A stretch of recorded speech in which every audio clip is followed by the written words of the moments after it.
Hello everybody, welcome back to the stream. We're playing some more Fire Emblem Awakening today. And today's the day we're finally going to defeat Validar. There's some very fun, very interesting things going on in this chapter. It's chapter 23, Invisible Ties. And I believe this is one of the only chapters in like any Fire Emblem game where they just completely replay a cutscene. There's a part of this, I'm actually gonna skip the cutscenes anyway, but there is a part of this where they literally replay like the same cutscene that they play at the beginning of the game, and I don't think there's really very many Fire Emblem games where they do that. Aside from that, this map has really weird like darkness aura that makes it kind of difficult to see everything. I believe when we defeat Validar, the darkness aura will go away. Not only will this purple barrier go away, but the darkness will go away as well, so we can actually see better, which is kind of important. We're also going to get a really awesome end game character that you get for free. The other thing about this chapter that's interesting is that I think after you're allowed to choose your own team, you are never forced to deploy Robin in the entire game except for this chapter, which is something a lot of people don't even realize, because most people just use Robin anyway. But you actually, there's like no chapters that have forced Robin deployments other than this chapter right here. So the top half of the map is basically the same as not the prologue, but premonition chapter at the beginning of the game. So you can see this where it's Chrom and Robin versus Validar, but you know that we're in a new timeline now because we're in completely different classes. So at the beginning of the game when you play premonitions, you're actually in Lucina's timeline. And then you come back to the same point in time, but now we're in the new timeline. You can see we have different classes, different inventories. This is Validar. He looks very weak. He is very weak, but when we kill him, he's going to revive as a Lunatic Plus version of himself, so we can't just completely discount him. And when we do that, this purple barrier is going to break, and then it's going to reveal that during premonitions, not only were these two fighting Validar up here, but everyone else was fighting down here. This is also, if you look at the story, this is how Lucina, I don't want to say this for sure, either Lucina was with this group in the original timeline and she saw Robin kill Validar, which is how she knows that Robin kill Chrom, which is how she knows that Robin is the one who killed Chrom, or she just heard about it from someone else who was basically standing over here at the time. Hello Nodot, welcome to the stream. Hello Duke Nuka Cola, welcome to the stream. Hello VV Cooley, good morning. Nodot says in this timeline we have a secret agent, Basilio. Yes, so we're gonna get Basilio. I will talk about him when he gets here. I think Basilio is really awesome. He's a very, very strong end game character that you basically get for free. Also, we have an extra character slot here, so we can deploy an extra staff user, which you love to see. For that, I'm probably going to bring, yeah. So their difference in speed isn't enough to really make any difference, which means Libra is just way more tanky, so I'm just going to bring Libra. We're going to give him our extra rescue staff, just give him a heal staff, a mend staff, and a physics staff. And then, what is the strongest axe that he can equip? There's probably a legendary axe in here. It'd be funny to give it to him, but it's probably better to just give him a killer axe. So yeah, we have Hellswath. We should give Hellswath to probably Noe, but I want to make sure that we're not taking up any inventory space for items that she needs. There are generals on this map, so we want to keep the hammer equipped.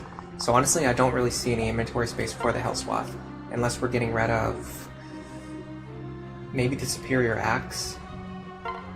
But I really like the superior axe, honestly. There's also I gave the legendary bow to Lucina, I'm pretty sure. Yeah, she has Ufel. There's also a legendary sword that we could give to someone. I don't know if Longfuse is the best choice. Especially because he needs that armor slayer again. Like, we just need all of these items that we're holding. I'm gonna give him a better recovery item though. Elixir. She needs one too, she has one, okay. I gave her Evolved Flame already. So at this point we have all these nice, useful legendary weapons that we recovered in the previous chapters. She actually cannot use Balmon. I'm going to put that back in Convoy.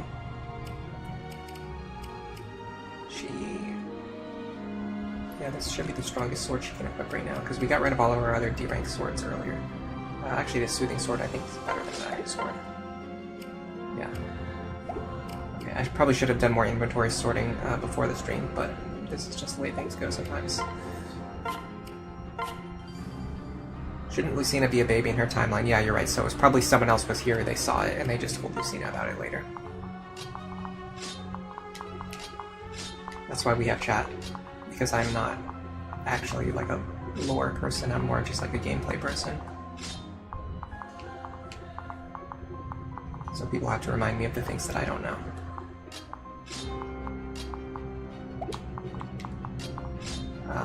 Okay, this should be fine. Hello Puchivert, welcome to the stream. How are you doing today?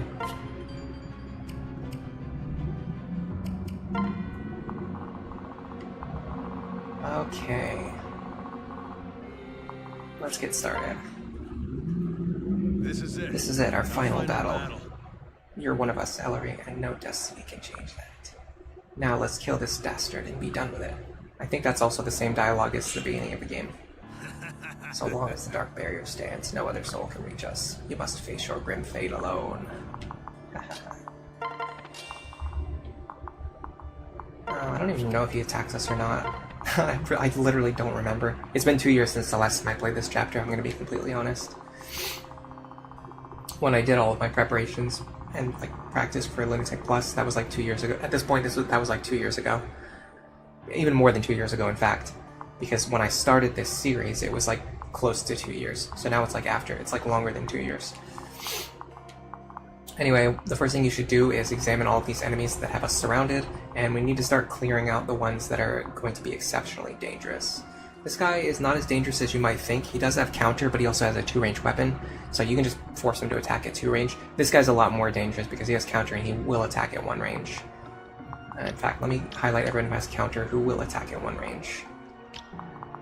Which, of course, the entire crew that is right in my face, they all spawn with counter. This guy has a bow, so that's pretty scary as well. Tomahawk. That's not too scary. Alright, and this Ruined Tome is actually more scary than you might imagine. But if we can clear out some of this action on the right-hand side, we should be able to retreat down into this bottom left corner. So let's start by getting our Gale Force attackers into position. Where's Lucina? There she is.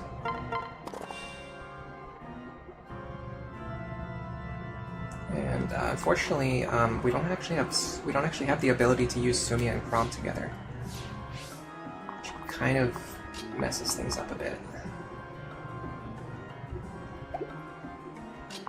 Let's start up here. We do 37 damage on a dual strike. Where's my calculator? I probably threw it somewhere. Oh, everyone's showing up today. Why do I play with English voices? I don't know. I usually skip all of the scenes anyway, does it really matter? Puchivert, you beat Lunatic Plus reset list this week. Cool. Are you gonna upload the videos? Hello Charmander, welcome to the stream. Ash. You're pretty sure he doesn't attack in this phase. You recall being able to walk up to him with no problems on Lunatic. Yeah, that's what I thought. I was pretty sure it's the same as the beginning of the game. Duke Nuka says the same. Snow Warning says this. Validar isn't even trying. Vivi, you're going to continue your Lunatic playthrough. You should continue your Lunatic playthrough that you just started. Oh, you just started Shin Megami Tensei 4. I see. Cool. Actually, hold on a second. Let me find my calculator. Then I'll get caught up on chat. There it is. I knew that I threw it somewhere. It was behind my TV. Okay, so 21 plus, and I already forgot what the other thing was. Plus 37. Minus 8. 71. Okay, if we get 1 dual strike, we kill this guy. I feel pretty good about that. And he does not have Aegis, so he won't be cutting my damage in half. And we've also got a chance to get Aether, which we just did. Okay. That feels good. This guy doesn't seem like a problem. This guy doesn't seem like a problem. I might be able to just kill him with a javelin. 27 plus 28. So 28 plus 28 plus 27 is 83. I feel like I'm going to lose more than 3 damage. No, I'm going to lose exactly 3 damage. This should give me exact lethal. This should be exactly 80 damage if I land 1 dual strike. Or if I just crit him, then that just solves the problem on its own. Which is always fantastic. Okay, so the problem is going to be this guy here, because we don't have all of the Gale Force attackers that we normally have. But what we can do is... if I check all of these buffoons over here and see what their ranges look like. I'm just going to highlight anybody who's like close to the area where we're fighting. As you can see, they cover a lot of ground. But if I stand like right here and kill this guy, then I only have to fight him, which is going to attack me at 2 range, and him, which is also going to attack me at 2 range. I was going to say I could use Saria, but she also doesn't have Robin with her. So man, this is really tough. This is really tough. Okay, I could use a rescue staff to bail myself out as well. So that's one thing. With that in mind, okay, I see a way forward. This guy is going to deal... I want to enemy face him anyway because he's a Nosferatu user. Yes, okay. So what if I just do this? Oh man, I should have restocked my javelins. I really should have restocked those javelins. How did I miss that? I did all my restocks at the start.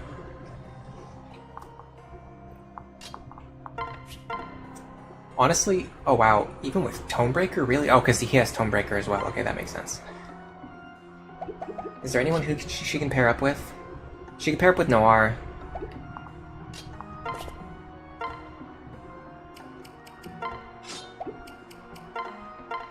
Okay. I mean, this won't kill him, but it will damage him to probably the extent that I need. The issue is this guy here. I need enough damage to kill him. I can use Volflame, but I don't want to waste Volflame on this. Does Nosferatu do it? Nosferatu does it, but again, I don't want to waste Nosferatu charges on this. Alright, let me just... Man, without my S-rank pair-up, I am significantly less powerful. Okay, the problem is if I miss this kill, if I mess up this kill, I get into problems. Can Noe take this guy? Not even remotely close to being the case. Oh, I can use Olivia though. Well, no, I can't because I have her in a terrible position. Okay, what about Sumia? Again, her damage is just not that good without Chrom.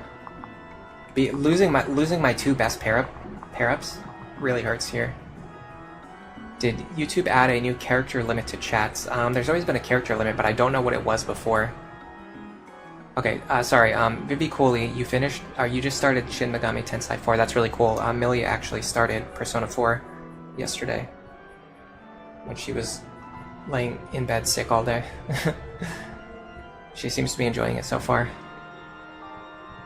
There are things you don't quite get, like how in Chapter 4, Lucina says she learned to fight from her father, even though Chrom should have been dead long before she was old enough to wield a sword. That's true, yeah. I didn't really think about that. But yeah, I don't know if the character limit... I know the character limit has always existed. I don't know if maybe they made it shorter or something. Snow Warning says it stays the same as usual.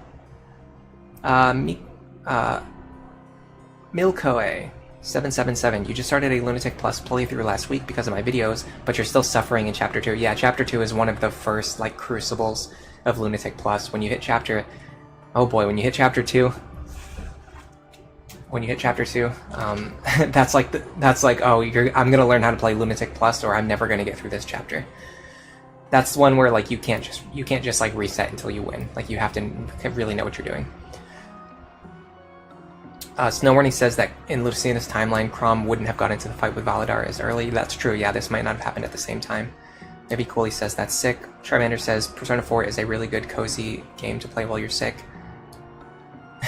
That's sick, I see what you did there. Yeah, she seems to be enjoying it. It was recommended by me and also by some people in chat because she really her favorite JoJo, at least out of the ones that we watched so far, is part 4. The one with Josuke, that's part 4, right? Yeah. The one that takes place in Moriocho. And as you know, if you've played the game, it's like Persona 4 has a lot in common with JoJo Part 4. It was probably even in general, like Persona is really influenced by JoJo, but Part 4 especially has a really big influence on Persona 4, with like the small town like murder mystery vibe. Duke Nuka, you just finished Persona 4 Golden in February. You're glad that Millie is enjoying it. Oh, cool, you just finished it. Well, actually, February wasn't that long ago, now that I think about it. I was going to say you just finished it recently, because I just started this series, like, around February or March. But then I realized I've been doing this series for, like, 6 months already. Great vegetables. Alright. I have to do something, but I just don't have any. I really don't have any good options here. Alright, well, let me start with this. If this fails, I can have someone else run in and do something, and then I can just use a rescue staff to bail myself out. And then if this succeeds, then I'm in a good position. Okay, this succeeded, so I'm in a good position. This is a good. Excuse me, I just ate some peanuts before the stream. Now I have like little pieces of.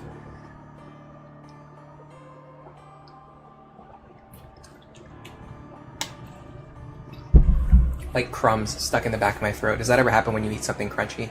You have like little crumbs in the back of your throat? Okay, so this is a really good example of like playing for good RNG, like early in the turn, because if I had failed to get that kill, I have a lot of characters, like I could even just have Henry run over and finish off that enemy if I really wanted to. And then I could have somebody use a rescue staff to pull Henry back, but now I don't have to do that. So instead, I'm going to do this. And this is good too, because it lets me put Lucina back into the lead. So over here, Lucina won't be targeted by this enemy, although, this is kind of dicey. What if I do it the other way then? 50. Plus, in fact, I can get more damage by using the parallel falchion. So this should get a kill as long as I get a crit or a dual strike. Got the dual strike. Very cool. Okay, now out of the next group, let's start thinking about which ones are going to cause problems on turn 2. On turn 2, in my opinion, the ones that are going to cause the most problems are going to be the enemies with 2 range attacks. This guy, especially, we want to get rid of because he has a Ruin Tome, which has a high critical hit rate. So we want to get rid of him early. Hello, Fishy Boy. Welcome to the stream. Hello, Ash. Lucina's timeline definitely takes place over a longer period of time. They probably couldn't get ships from Plegia for Walhart because Validar probably wasn't the king. That war would have been way longer. Heroic Knave, welcome to the stream. It's your first time catching a stream. My videos have inspired you to watch, or to give a go at Lunatic Plus mode once again. You just got to Chapter 5. Chapter 5, we talked about earlier about Chapter 2 and how it's like the first Crucible of the game. Chapter 5 is like the second Crucible of the game. Like once you get to Chapter 5. I feel like on Lunatic mode and below, Chapter 5 is the very last, like, really difficult one. Like, if you can get past Chapter 5, you can basically beat the rest of the game. However, I honestly think on Lunatic Plus, like, Chapter 6 and Chapter 9 are both way harder than Chapter 5. Just because of the nature of Lunatic Plus and how it makes the enemies so much more threatening. Okay, so what I want to do here, I think I'm going to use a 3 rescue strategy. Let me just make sure I have enough staff range for this. I have Libra, Lisa, and Owain. Owain's range is 13, 12, and 15. Okay. 2, 3, 4, 5, 6, 7, 8, 9, 10. Okay, we should have enough range. So what I'm going to do is I'm going to have Lonku kill an enemy. Then I'm going to dance for him. Then I'm going to have him kill another enemy. Then I'm going to rescue Olivia and Lonku. So let's start with that. We need to start them in range, we need them to end their turn in range of Olivia. So this, yeah, this makes the most sense. Move above that staircase, yes. Okay. So here, honestly, if we can get rid of this guy, it would be fantastic. Unfortunately, we don't have a regular lance. All we have is Beast Killer, and I'm not wasting Beast Killer charges. So let me just go here. I want to get rid of him because he has a bow, which means he's going to target me with a bow next turn. I don't like the fact that I can miss here, but it's probably fine, because if I do miss, Olivia's going to dance for me anyway. Or I could bail myself out with a dual strike, or the dual strike to miss. There's a million different things that can happen. Okay, this guy has nothing that particularly scares me. Honestly, I can probably just take care of him next turn. So if that's the case, let me look at who else might be threatening on the next turn. Probably him, because he's a bow user. Let me go over here.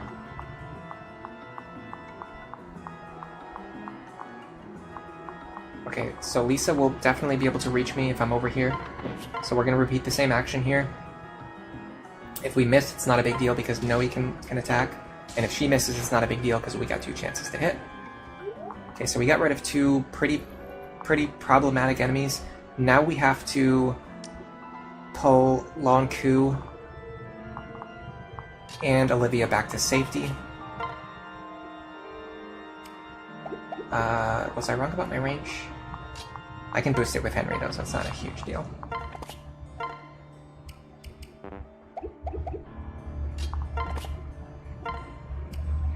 For some reason, she can't use her rescue staff. Does anyone know why this is happening?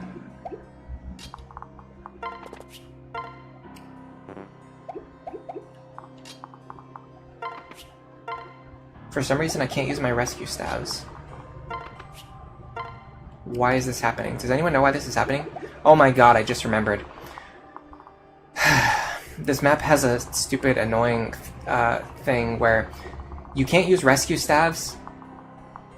So instead of making it so that you can't use rescue staves to pull these 2 over the barrier, they just make it so you just can't use rescue staves at all. And I just completely forgot about that. Because why would they make it work this way? They should just make it work so that you can't use rescue stabs on these 2 characters. Not that you can't use them on anyone. Okay, so hold on, we have to reset. Sorry about that, everyone. I was too caught up in talking to chat and the excitement of talking to chat. Yeah, it's because of the shadow barrier. Because of the mist. You can't remember whether this chapter has reinforcements. It does. On turn 4, 5, and 6, there's reinforcements from these staircases.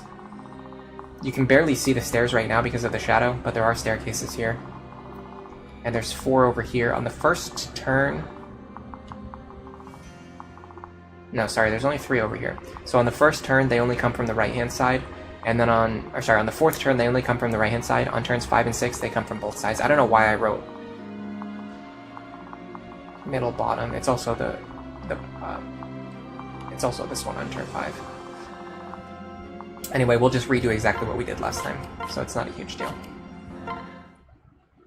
Yeah, Validar should have deployed this anti-teleport technology more often. I totally agree. Why did he not use this more often? If he has this. Because the rescue staff is literally the most powerful thing in the entire game. Okay, so with that in mind, we actually have to be a lot more judicious with what we're doing. In fact, I should start by doing this. This guy spawned with Aegis this time. That's actually not the worst thing in the world. I can make up for that by going here first.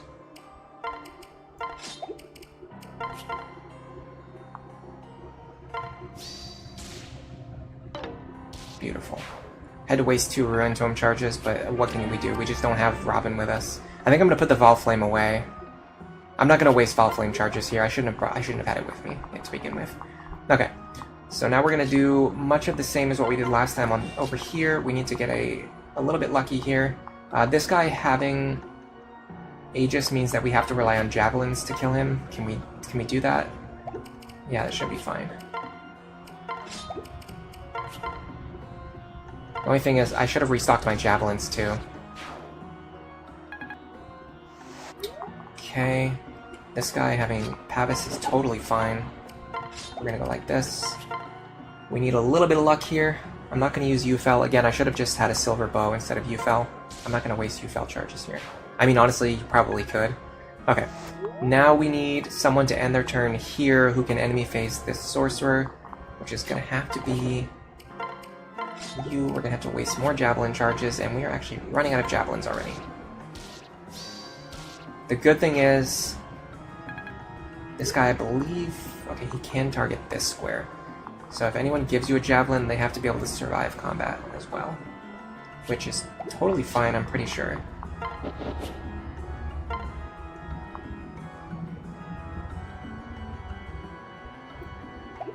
Honestly, he probably deals more damage to 32. He deals more damage to Sumia. So if I put her in the lead, she's going to get attacked. Okay. I'm pretty sure I can get rid of the barrier next turn, and then that will immediately give me access to rescue staffs next turn. So I guess I'll just wait and just use my rescue staffs next turn. Yeah, this really sucks, guys. Which rally would I want to use? Probably Rally Luck. Okay, so let me... If this is the case, if we're going to have to do this, let me enemy phase the guy with Ruin, which is actually pretty scary to do. Yeah, if he crits me, I'm gone. If he crits her, she does survive. She has, like, no good para partner over here.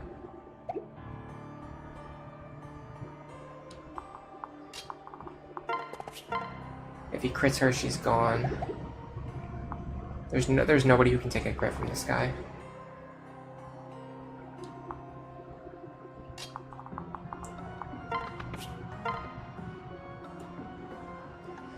Hello, Garrett. Welcome to the stream. Have I been doing good? I'm doing okay.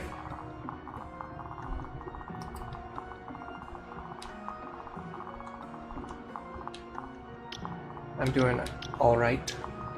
You like the restriction on... You like that the restriction is on all rescues because puts importance on Crom and Robin fighting Validar, but it's not properly justified or explained. Yeah, I mean, that's true. It does mean that, like, you have to beat Validar so that you can regain access to your rescue stabs. But it makes turn 1 and turn 2 a little, like... It's just different from how any other chapter in the entire game works, which is a little bit weird. Anyway, this Ruin Tome is really making me angry. He does have counter too, so I can't even attack him at one range, even if I had that strength, which I don't have the strength anyway. I could pair her up with Severa just to give her more strength. 2 strength, never mind, that doesn't really matter. I wish there was someone I could fight. I wish there was someone who could fight him. Let's see what the matchup looks like with this pair up.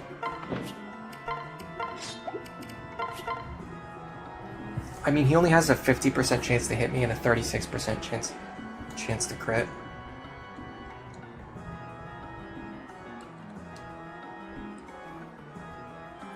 I'm just gonna risk it because it's turn 1 anyway. I can just reset if he kills me. And it's just so much more proactive to get rid of this guy right now.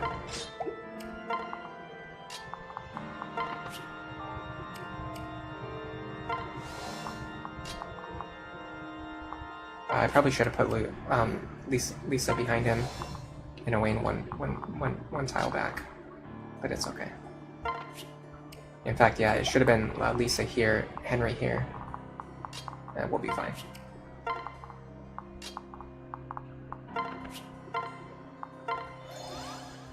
Longku is OP, trust him. Oh, I could have gone over here again and rallied Luck again too. Man, I'm just making this place like crazy today.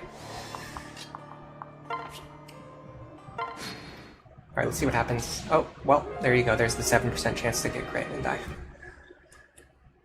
Poochievert, that was your fault for saying that it would work. Never say that it's going to work, because then it won't work. So, no warning, there could be a scene where Validar uses the Dragon's Table's magic to trap the Shepherds, but Robin and Crom managed to make it to Validar side of the barrier thanks to their bonds. That's true, yeah, but then if Robin was a sage, you would also have to explain why they can't use their rescue staff either to pull people across the barrier. Man, this has been a great start for this chapter, hasn't it, guys? We're doing fantastic today. That's okay. I made like 3 misplays in a row last time. Now I can actually just like not make those misplays, which will make me a little bit smarter and a little bit better. And with the benefit of Lisa standing next to me, the Hex Anathema bonus, being able to rally luck for Lanku, that will give us a few advantages as well.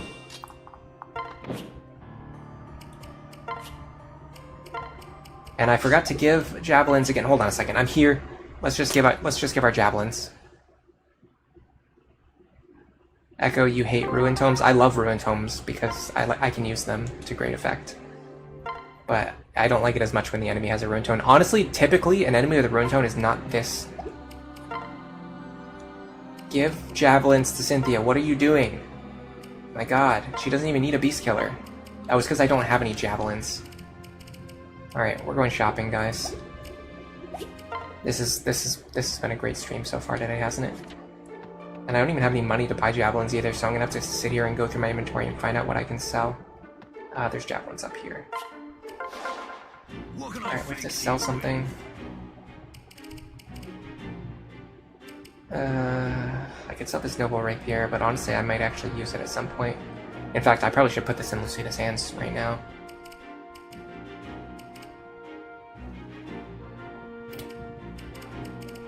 I have to find out what I can sell because I don't have any bullions with me right now. So whatever I sell has to actually be something that's worth something. I have a bunch of stat boosters, like a crap load of stat boosters. I also have a lot of like tomes that I don't really use, like this. When am I ever going to use that? When am I ever going to use this? When am I ever going to use this? I have Arcane tomes.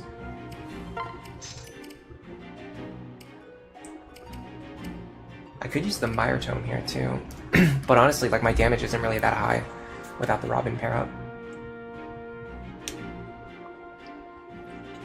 Am I saving the short spears? I mean, we have exact lethal with a javelin, so why would we waste short spear charges? If we needed extra damage, it might be worth considering, but in this case, it's really not.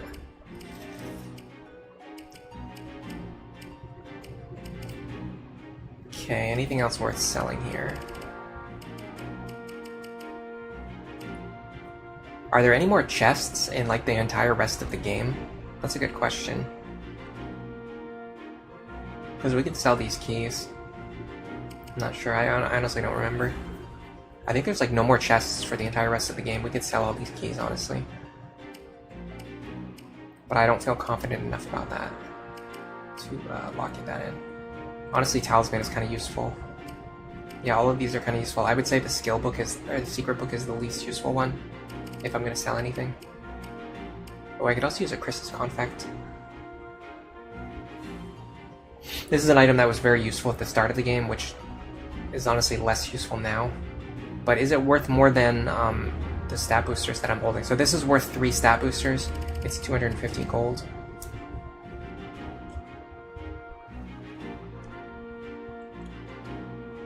These are worth 225 per charge, but this is 5 charges.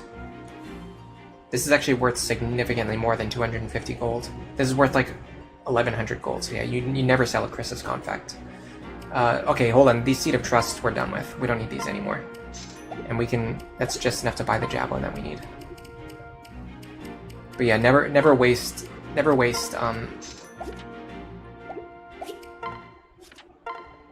like valuable short spear charges when a javelin will do the job. We also gotta get rid of these legendary weapons, we're definitely not using them.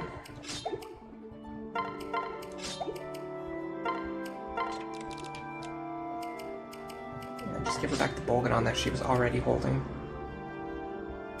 Maybe I'm being a little greedy saving these for later, but there's just no real reason to use them right now. I think the reason I gave her Yufel was because I just didn't have any silver bows for her to hold. But that's like really bad logic. What I should do is buy a silver bow, although I can't afford one. But even still. Like, why does Crom have a silver bow and an Innis bow? It's the same thing. Just take this. And then I'm gonna trade the Erica's Blade for the Noble Rapier.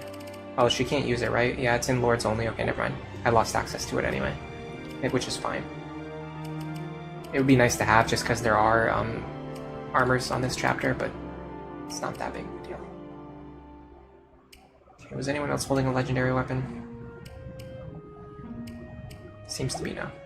Alright, let's get this stream back on track. Thank you everyone for sticking with me. There are no more chests. Yeah, I thought so. It is kind of odd that Robin somehow knew Basilia was alive, especially because I think they were definitely shocked when they discovered he was dead. Unless he's like Shulk and he has precognitive abilities, I think the logic is that either Robin was acting in that scene, or Robin just found out later, like off screen. Like somebody just told Robin, like, hey, we're doing this plan. Or something. I don't remember. I think it was part of a plan. Yeah, I think it was part of Robin's plan. Didn't they plan everything like off screen? I feel like that's true. Okay.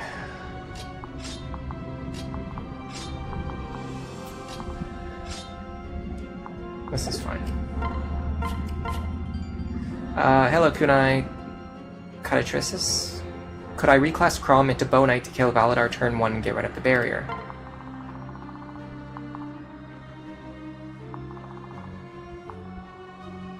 Oh, that's actually a good idea. Should I do that though?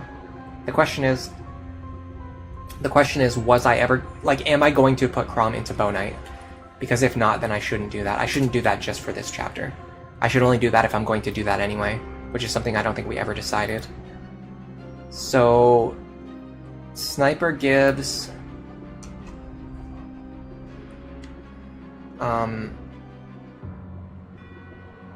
8 strength, 8 skill, and 8 defense. Bow Knight gives 8 skill, 8 speed, and 1 movement. So Sniper gives a lot more stats, and more importantly, it gives strength, which is something that Sumiya really needs. Bow Knight gives speed, which Sumiya doesn't really need. The movement is nice, but honestly, I think Sniper is a lot better for Sumiya. She just doesn't need the speed bonus.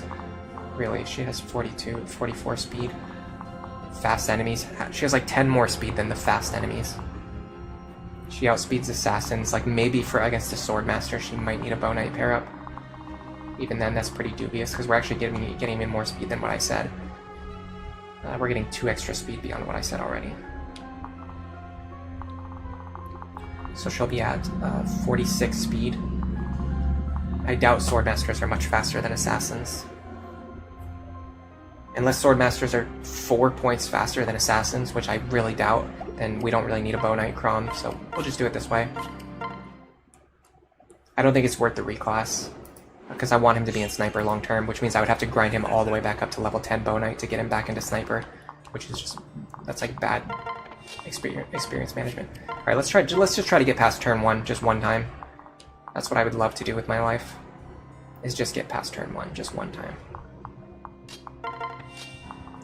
Can we kill this guy? Yes, we can. Okay, so let's kill this guy.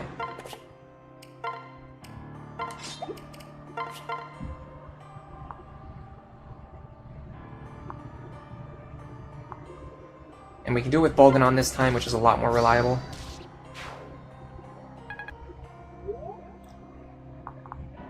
Bow Knights also can't use the longbow. Yeah, you're right. He's our best longbow user. Yeah, we're not reclassing Crom.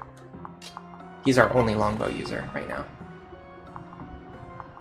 Looks like we can kill these guys in any order as long as Lucina ends here. So the optimal order is this. We need 1 dual strike or Aether proc or crit. We got 2 of those things. Next we go over here. Now here we can switch to the parallel falchion. Go like this. Now again we need 1 dual strike, 1 Aether proc, or 1 crit. I did buy the javelin, okay. We got 2 of those things again. Now we jump over here, and we go like this. We need 1 dual strike, 1 Aether proc, or 1 crit. There you go. Got them in the perfect order to avoid taking any damage. Okay, so this guy is the only one who can attack Saria this turn. As you can see, she's out of range of everyone else. This tile right here will allow us to fight the guy with the Ruin Tome. We want to mitigate this crit chance as much as possible so we don't get screwed over again like last time. What is her special dance give again? Resistance. Honestly, the resistance doesn't really make a huge difference here.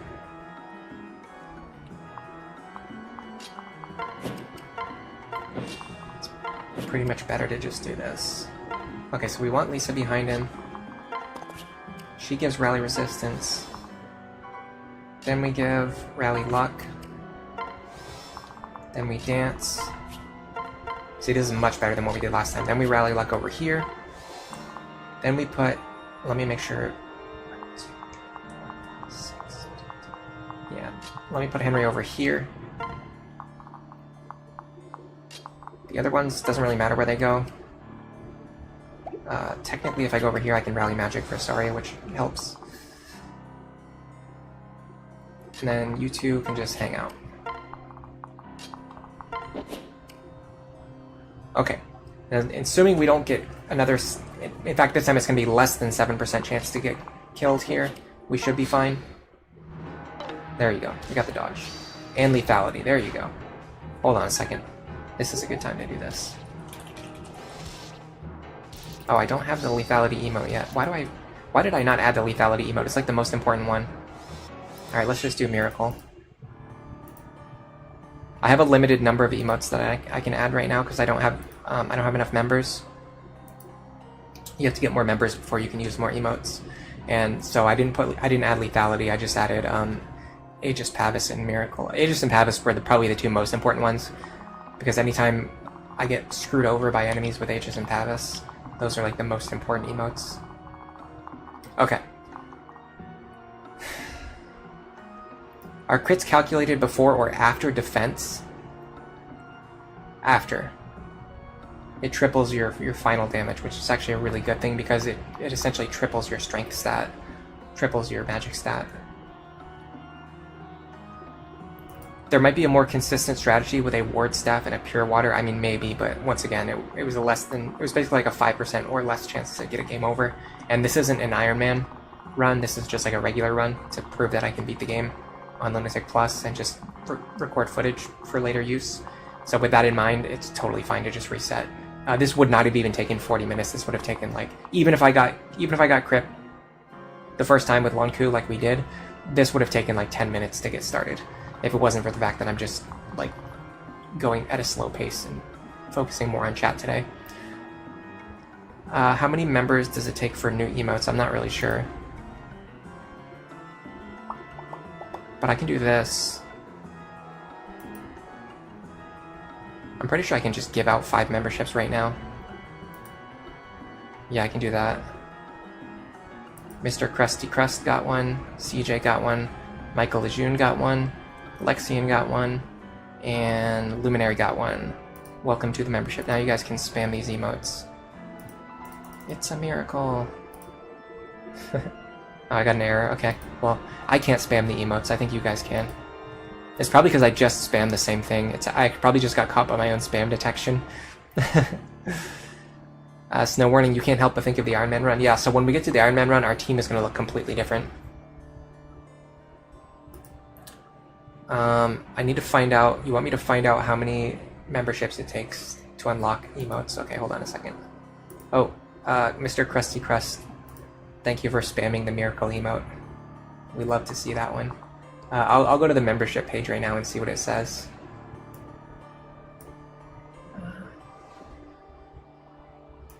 Yeah, I actually forgot that I could do that. I could have done that like 2 weeks ago.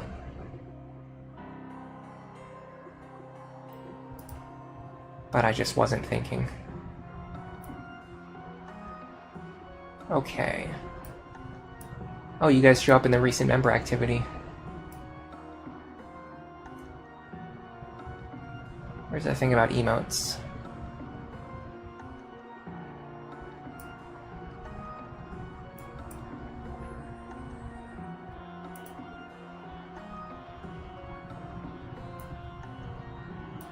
Here we go, emoji.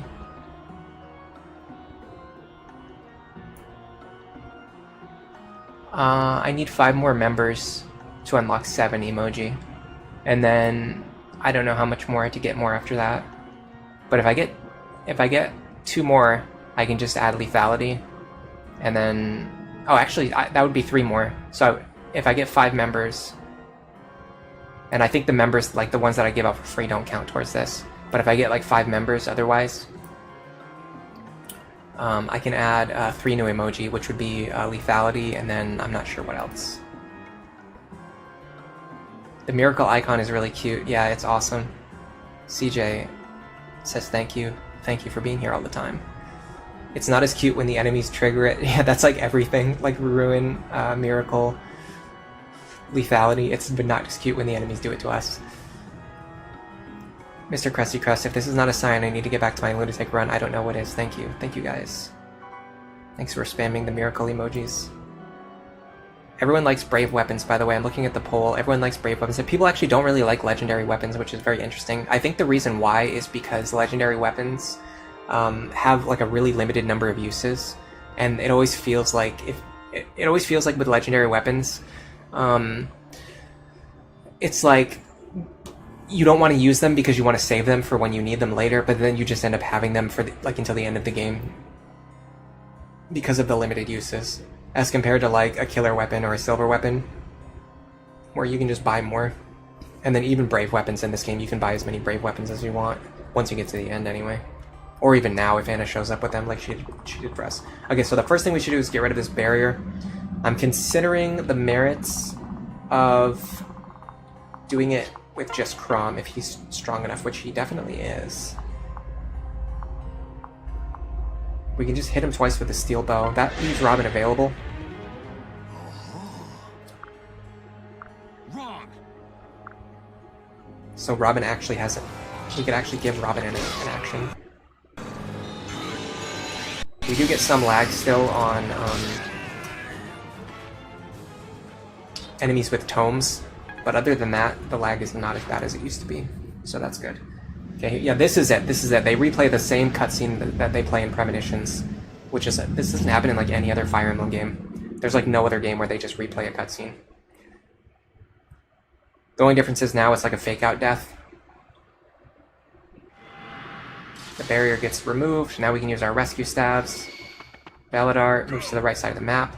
We get Basilio, epic unit, dude. Free rally strength. Look at this. This is so much damage. If you're struggling to kill the final boss, you can just add Basilio to your team. You get 4 damage on your initial attack. Then if you're using a brave weapon, you get another 4 damage. Then you get another 4 damage when you double. Then you get another 4 damage when you double. So that's a minimum of 16 damage. Granted, on your main attacker, that will get cut in half, so that's 8 damage. But then, on your dual striker, they have 4 chances to dual strike for... and then they're going to be dual striking twice because they're also going to have a brave weapon. So they can have...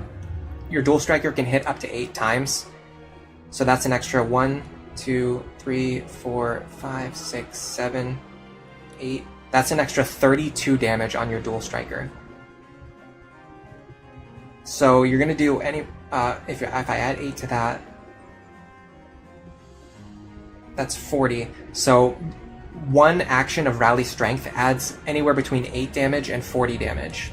If you're using a dual brave weapon setup, which you should be because this game really rewards dual brave weapons, or just brave weapons in general.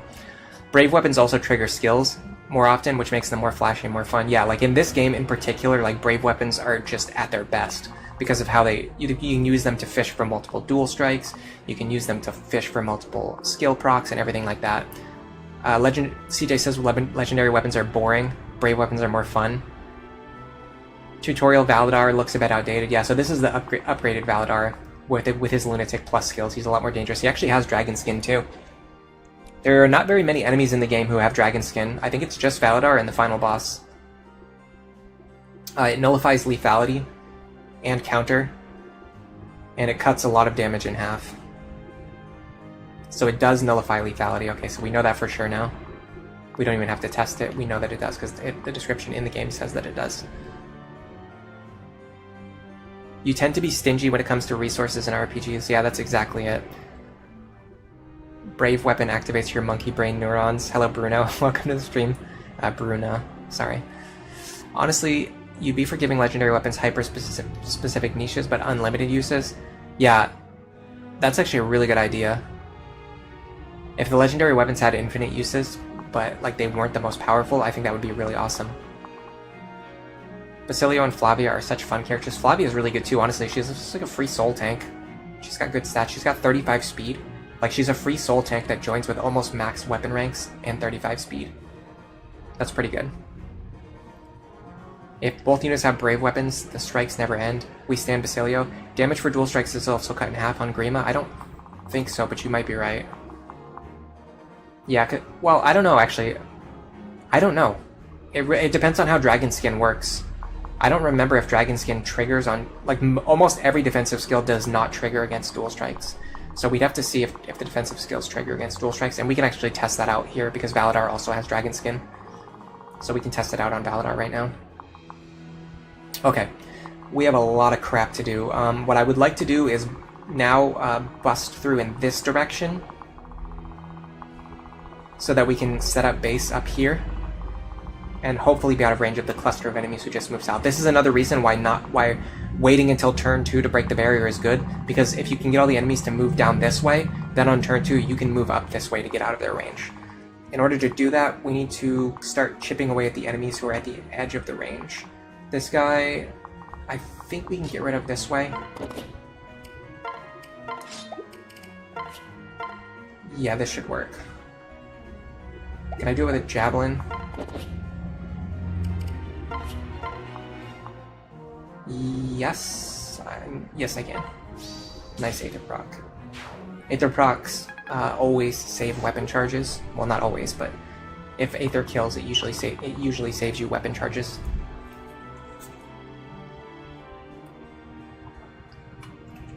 On Lunatic Plus, Basilio and Flavia are surprisingly competent. I mean, they have Lunatic mode bonuses. That definitely helps. But in general, they're just really strong characters. Like, literally just having a character with rally strength join the team is, like, massive.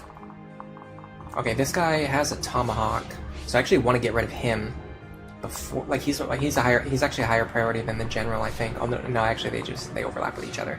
Okay, so let's focus on who we can actually kill then. I think this makes the most sense, actually. I can guarantee this kill with Bolganon, which also means I can grind my sword rank a little bit. There you go. Then if I kill the guy with a Tomahawk... No, hold on. Let me save the guy with the Tomahawk. Let me see if there's anyone else dangerous that I want to get rid of first.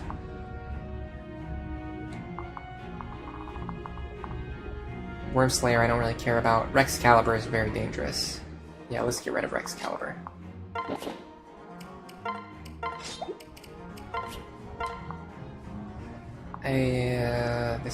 It's not... as long as we get a crit, a dual strike, or an Aether proc, we should get this kill. There you go. Okay, so now what we can do is hit this guy, and then we need to worry about this range, which I'm pretty sure we can get out of this range. I probably could have done that with the steel boat, now that I think about it.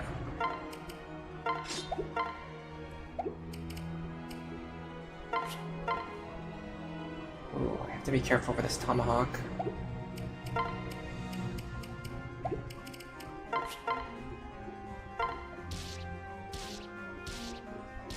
She takes the Tomahawk a lot better.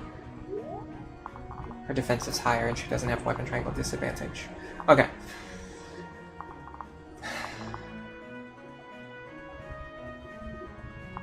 I can actually dance for you. Which then allows me to do this.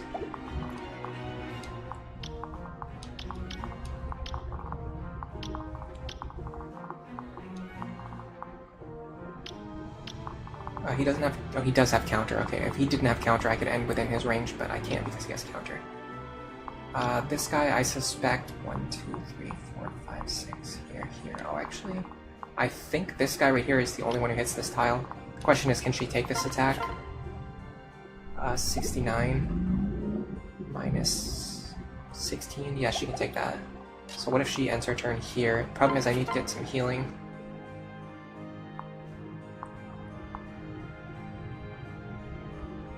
Oh, this guy's counter. No, I can't end my turn there. I can end my turn here, though.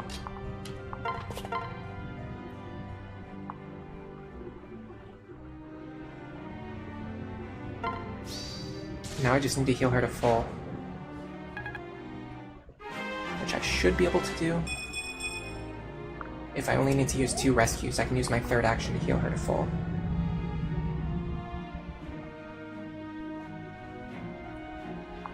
I have to be careful about my positioning though.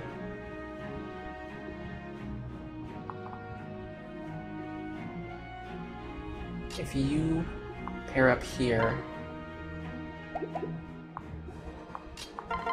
we can move here and then use physic here. And you pair up with your father, run over here, switch. You can rescue Olivia. And then you can rescue Lucina. Actually, let me...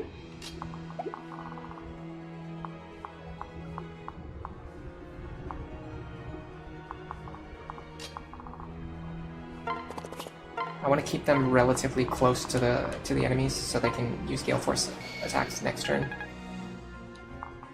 I'd like to heal them as well if I can, but I don't think I can.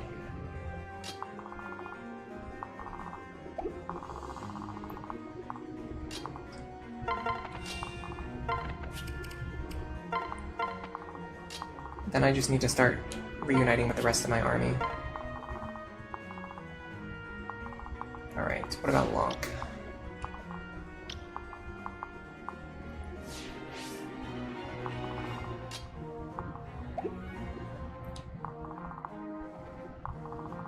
My problem with this is that I feel like this Nosferatu guy is going to get some healing, but I don't think that's going to matter.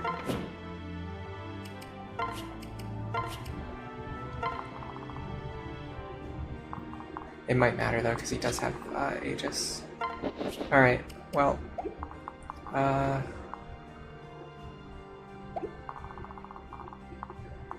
2, 3, 4, 5, 6. Okay, we can't get close enough for it to matter, so I'm just gonna end my turn, like, here. I got a lot of healing off of that. Yeah, see, like, you see how dual strike damage is not cut in half by defensive skills? The only thing is I don't know if that applies to Dragon Skin. I feel like it should, but it's been so long since I like I said, it's been 2 years since I played this chapter, which also means it's been more than 2 years since I played Endgame. Okay, we're in a much better position now. However, we need to start being careful about reinforcements. It's now turn 3. Reinforcements are going to spawn next turn. So we have 1 more turn until reinforcements begin to spawn. And they are ambush spawns. So we gotta be careful about that. I believe these enemies will never aggro. I could be wrong though, hold on, I actually didn't check that. Let me check their aggro.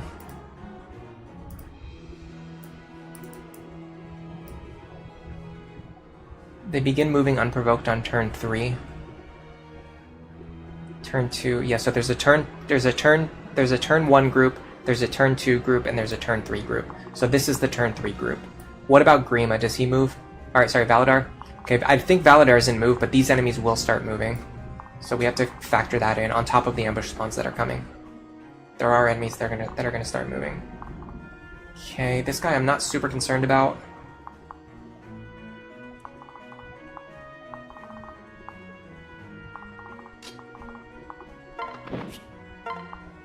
I would like to damage or remove this guy, which I have done.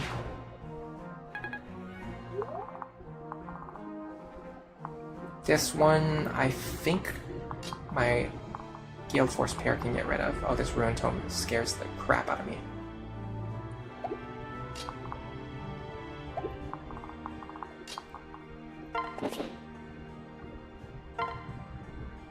I'm going to have her attack because I would like her to proc Aether if possible. Got it. A little bit of free healing. Okay, does she take this?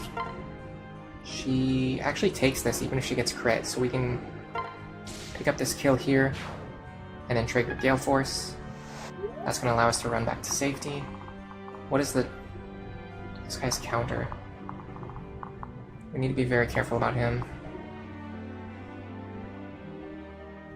But we can just get out of his range, so it's not that big of a deal. Unfortunately, we can't reach anything useful, though, so maybe we should just kill this guy while we're here. No, because that's going to lead to us being even further away next turn. We can get some damage, but it's not really a lot.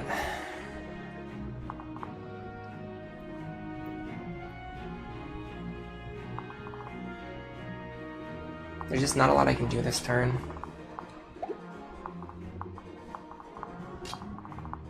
I can chip this guy. He does have counter, so it's worth doing. I could possibly even get rid of him. I gotta remember to switch back to the parallel falchion whenever I'm dual striking, because it deals more damage. I don't need a Worm Slayer for anything. Is he a dragon? Oh, that's so unfair. He gets the benefits of Dragon Skin, but he doesn't get the weakness of Dragon-type weapons. Although, I think Dragon Skin can't... Does Dragon Skin cancel out weaknesses? Or is that just Rightful King? Or not Rightful King, Conqueror. Or whatever Walhart has.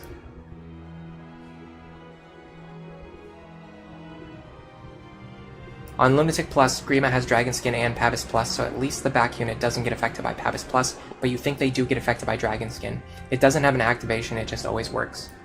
Dragon Skin is a passive skill, okay. I mean, we're gonna test it out anyway. Least of all just because, in the worst case scenario, I'll have some footage. We cannot leave Long Ku here, so we have to rescue him no matter what. Alright, with that in mind, I guess we just get this kill. Right? We might as well do it. We're not going to be able to pair up with Robin this turn anyway. Okay, so now I can do... I have 2 rescues at minimum that I have to use. Start by doing this one. Pull Cynthia back to safety. I might even be able to dance for her. I can. Because then she can go like this. She can actually pull Long Ku back.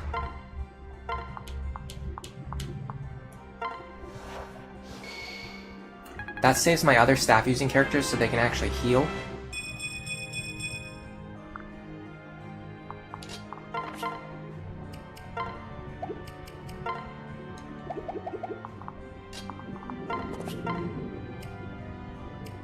Why do I have a Fortify staff and no regular basic healing staff? I really should have done a better job managing my inventory. Alright, let's do this.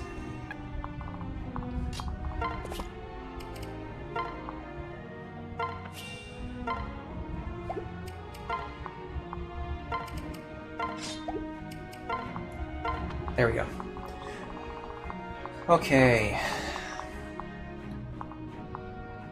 This Tomahawk user is absolutely someone that I can fight.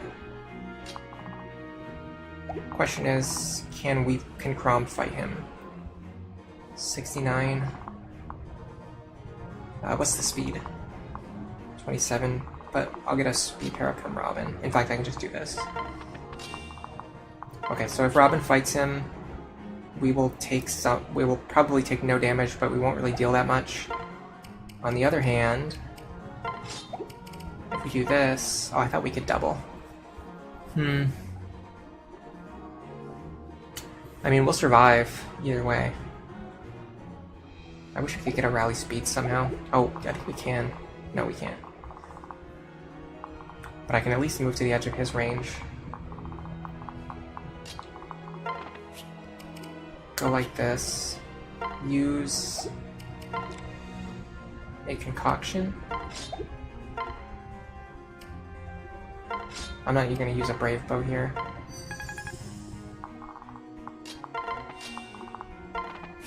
And we rally strength too, so we can do some more damage. I wonder if I could have just unpaired them and then paired Sumia up, but I don't think that would work.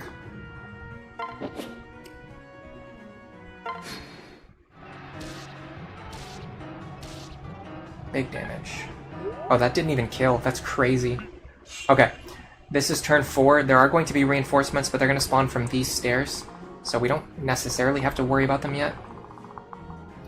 If we can kill all of these guys, like this turn, or at least the ones that are covering the stairs, so pretty much all of them, If we can kill all of these guys this turn, we can block these staircases and not have to worry about any ambush spawns. This is a lot of enemies to kill in one turn, though. This is a lot of enemies to kill in one turn, especially when I have my best pair-ups.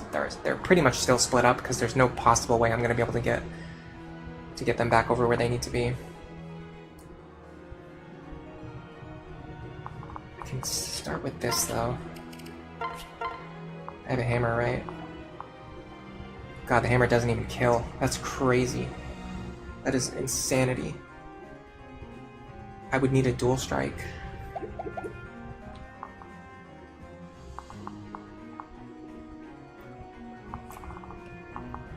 Okay, what if I move Saria up here? She kills this guy.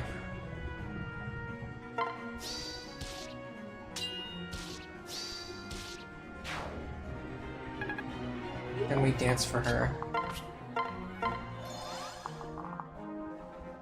Okay, so the smart play would be to move all of my characters up here into the top left corner.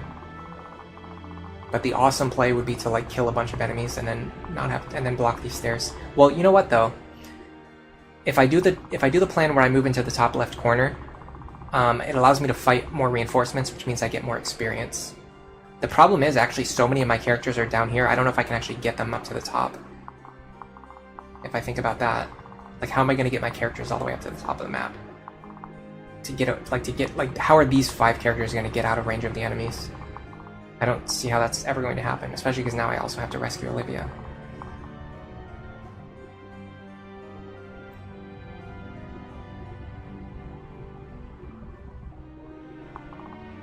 Yeah, we probably didn't think this out. We probably did not think this through. Dragon skin damage reduction is even visible in the combat forecast. Ooh, that's really nice. I love it when it actually shows in the combat forecast. If Nihil was in this game, you wonder how much it would change things. I'm actually, for some reason, I'm struggling to remember what Nihil actually does. I'm gonna look it up.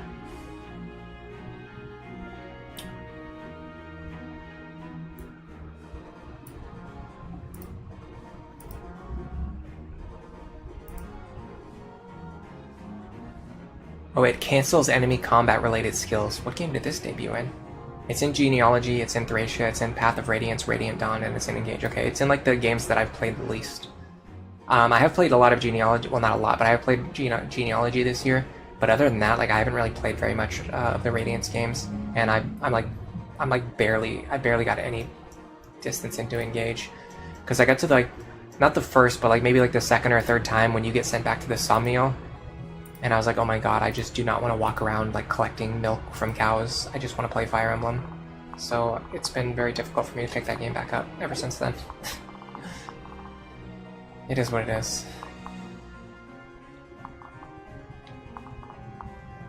Could just kill this guy. Then I have a lot of enemies to worry about. And this guy's counter. And I'd have to block this staircase too. God, it's just like you have to kill all the enemies, but then you also have to block all the stairs.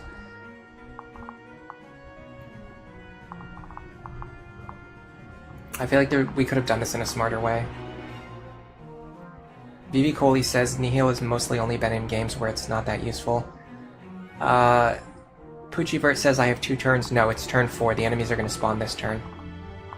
Oh, the enemies on... Yes, oh my god, you're right. Thank you for reminding me. The enemies are only going to spawn on these stairs this turn. Okay, so as long as we can just set up safely on the left-hand side, then we're actually safe. Okay, that makes this a lot easier to solve.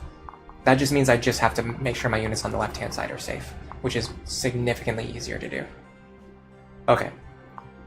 That is a very helpful reminder. Fortunately, this guy is like one of the most problematic enemies in that regard. But he's not that bad. I just have to get rid of, like... you... this is tricky because I will die.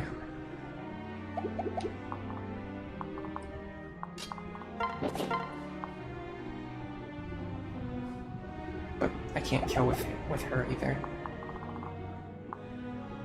Okay, Lonku can get rid of this guy. And then I just have to make sure I heal him back up to full. And we're gonna equip the hammer so that on enemy phase, if we hit the general, it will help. It will deal more damage. Very beautiful. Okay. Oh, we're getting close to level 20 assassin. That's awesome.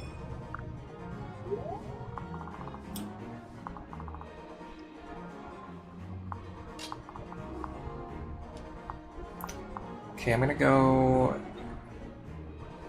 here.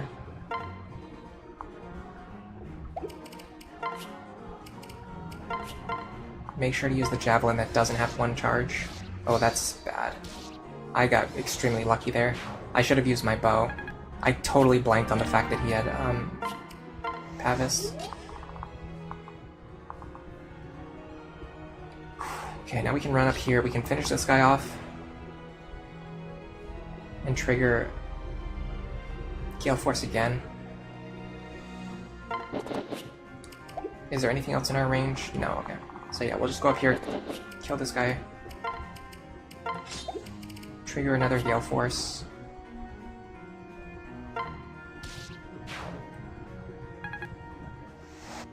Okay. So, if we can get rid of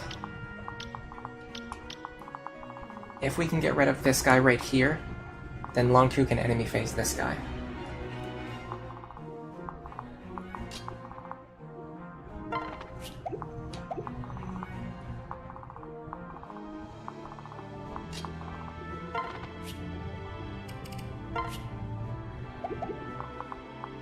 Okay, I see what I want to do. It's not going to seem that intelligent, but it's smarter than it looks, trust me. No, hold on, it's not. Ugh. I have to get rid of this. Oh, you know what I have to do? I'm pretty sure I have to use a turn just doing this.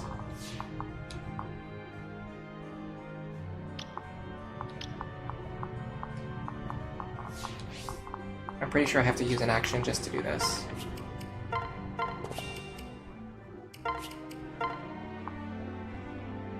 I guess I should rally skill while I'm here. Okay.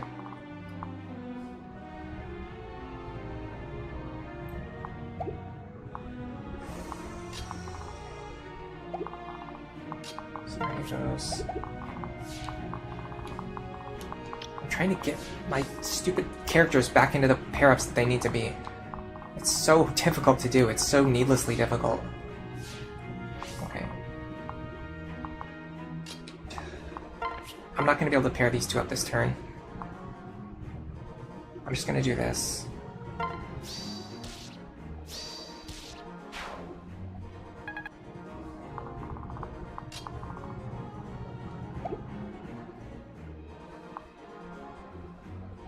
Is there any way that we can get Sumia to do something with Chrom this turn? I just don't see how to do it.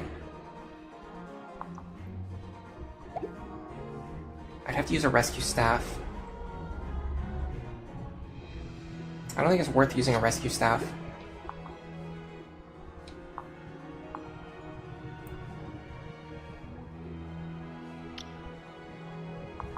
I think it's way more important to just do this.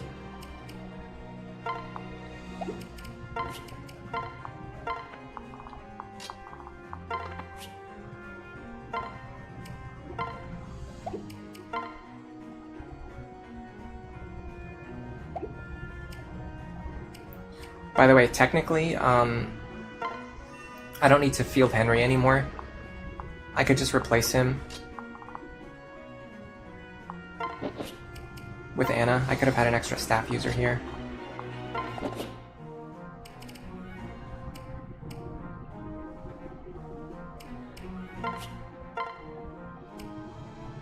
This is not worth the recover staff. It's actually better to do this.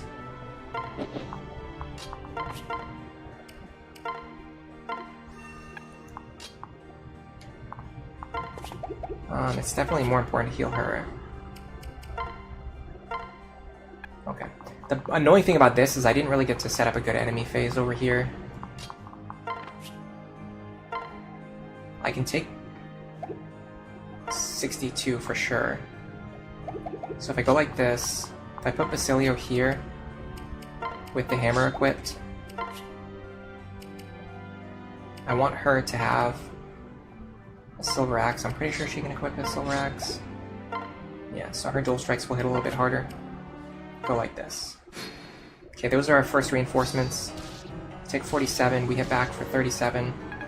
Would have been nice to get a dual strike there, or a crit, or just anything. That dual strike is nice. Okay, now we have to remove enemies and block staircases. The problem is, as you see, more enemies are now moving forward. I don't think we're going to be able to block these stairs. So maybe we just have to get out of here. Because, like, there's no way we can kill all of these enemies and block this staircase. Like, how would you ever do that? How would you ever accomplish that? The best we can do is, like...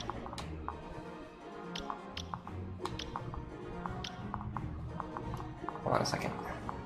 Get rid of all these guys.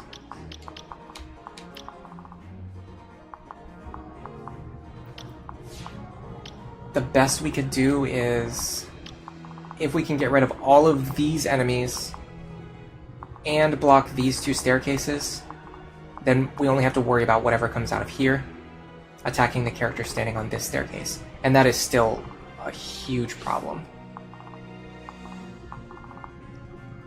Especially because it involves us killing 1, 2, 3, 4, 5, 6, 7, 8, 9, 10, 11, 12 enemies this turn. We do not have that kind of firepower.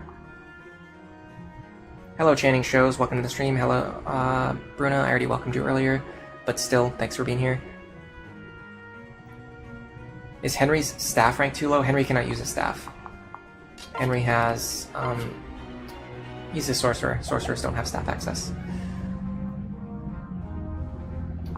I could turn him into a trickster. That's a good point. I should probably at least see what his trickster stats look like compared to Anna. I suspect that Anna's stats are better, but then again, Henry does have the benefit that he's pairing up with two characters. Oh yeah, I think we determined that, I think we kind of determined that keeping him in Sorcerer was better for some reason. I don't remember why. Something to do with his ability to dual strike with Lisa. Because he can land harder hitting dual strikes and just attacks in general. Whereas if we turn him into a trickster, he can't really do anything. He would have to use a bronze sword. Like how would that help? How would that help at all? You think it's unclear because of the sprites? Yeah, the sorcerer and the sage sprite look very similar in this game. I actually totally agree with that.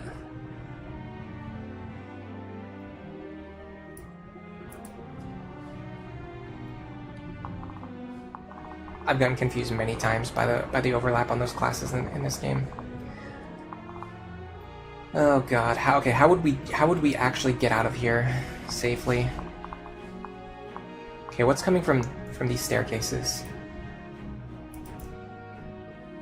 Turn 5. Sorcerer here. Berserker here with a silver axe. Silver sword here.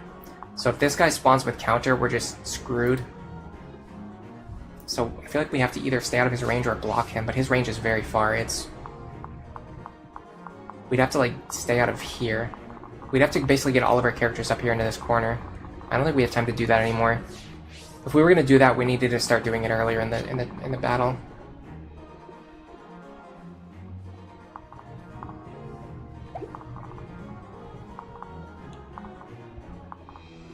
The good thing is these two can finally pair up.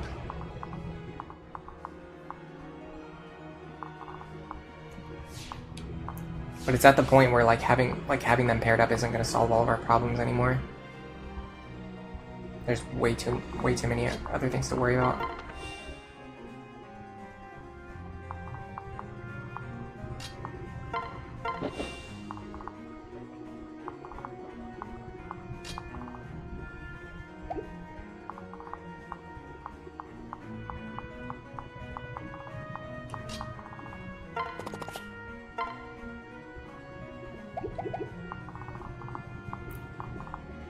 I don't even see, in theory, how would I do this? I would have to clear all of these enemies in such a way that also allows my characters to not be standing in these tiles that they need to stand in to clear these enemies. I think we might have screwed ourselves over. It's really showing that this is, one of the maps that I had not played in a very long time.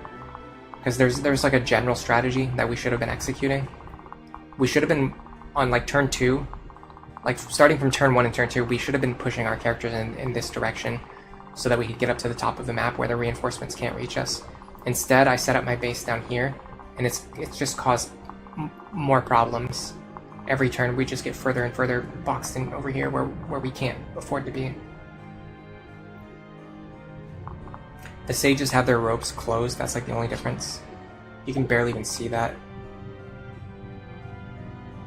Yeah, it really is. It's like almost the same exact sprite. Sorry, it looks very different, but the male sprites look very similar. The female sprite looks different. The male sprite looks similar.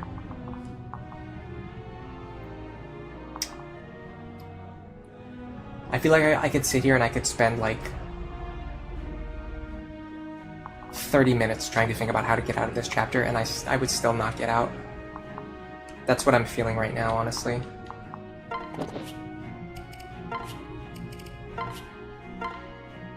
He doesn't have Lance Breaker.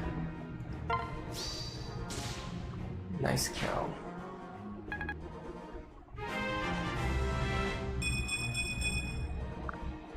The first thing I would do is start chipping these guys.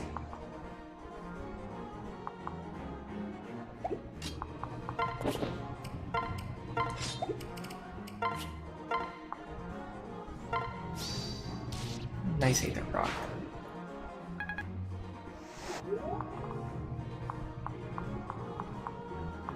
Okay, if Lucina ends her turn here with a bow equipped, she won't have to worry about taking counter damage.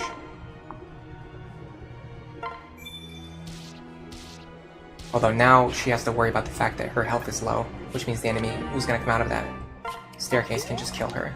So that did not work as well as I thought it was going to work. I can possibly physic her, but how? Like I have to use like a billion rescue staves. Like how am I also going to find time to use a physic staff? Okay, who's coming out of this staircase? A hero with a silver sword. If I had a superior edge, I'd feel pretty confident about this. But I don't have that.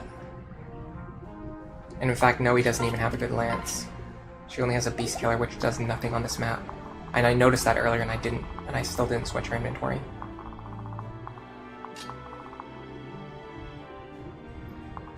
Okay, well let me operate under this assumption then.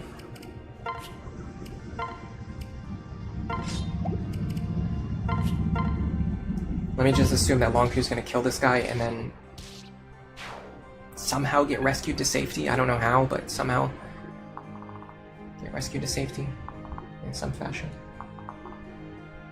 The only way I see us getting bailed out of this is if Saria is standing here with a Nosferatu tome equipped and she survives the entire turn. I feel like that's the only way we get out of here. Because that allows us to have someone standing here. We can even reduce the amount of pressure on her by getting rid of any enemies who have counter. Like this guy here has counter. This guy here has counter, but he has a spear, so he's not a big deal. This guy here has counter, though, for example. So what we can do is we can get rid of him. In theory, we could get rid of him. Yeah, get rid of him, right?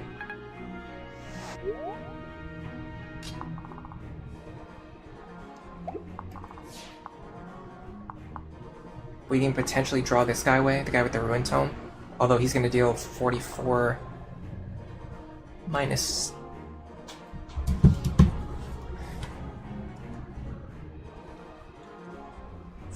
minus 13 damage is 31. If we get crit here, we die, because he has Luna. If he didn't have Luna, we'd be fine. But because he has Luna, if we get crit, we die.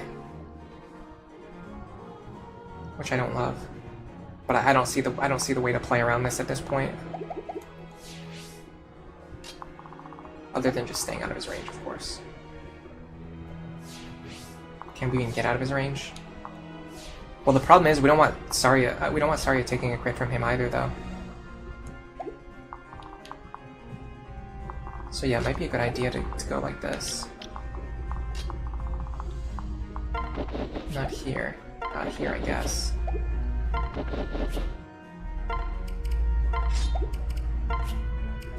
This could potentially bait away the guy with the Ruin Tome. Unless he sees lethal on Saria, then he'll just go for lethal anyway. This would be a time where Vantage would be really useful. And a trained Robin. I didn't train Robin, I've been training Saria instead.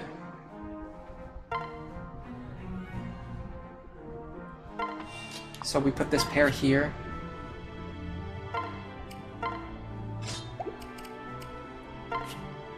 We equip Nosferatu and we just pray. And then, because we blocked that staircase, we can now safely stand here.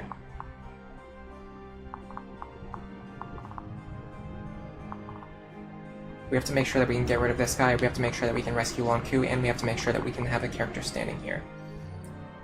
I can definitely see how we could accomplish at least some of those things. This guy right here is going to be an annoyance.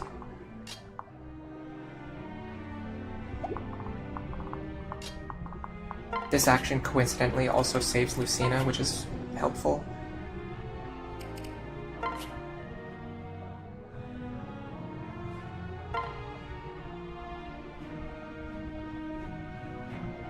I don't like the fact that he has a 1% crit on us. But how would I get around that? I could rally luck, but then if I rally luck, I'm down one staff user. It's a 1% crit, okay? It's a 1% crit.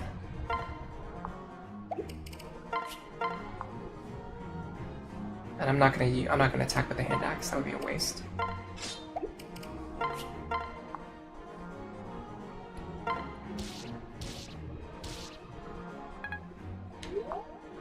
Would have loved a dual strike there.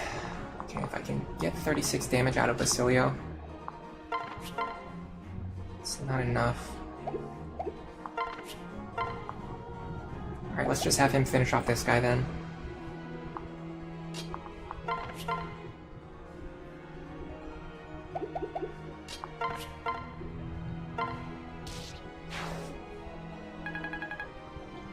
Okay. We have a few actions available. Ah, I see it, I see it, I see it, I see it, I see what I need to do. Yes, this works.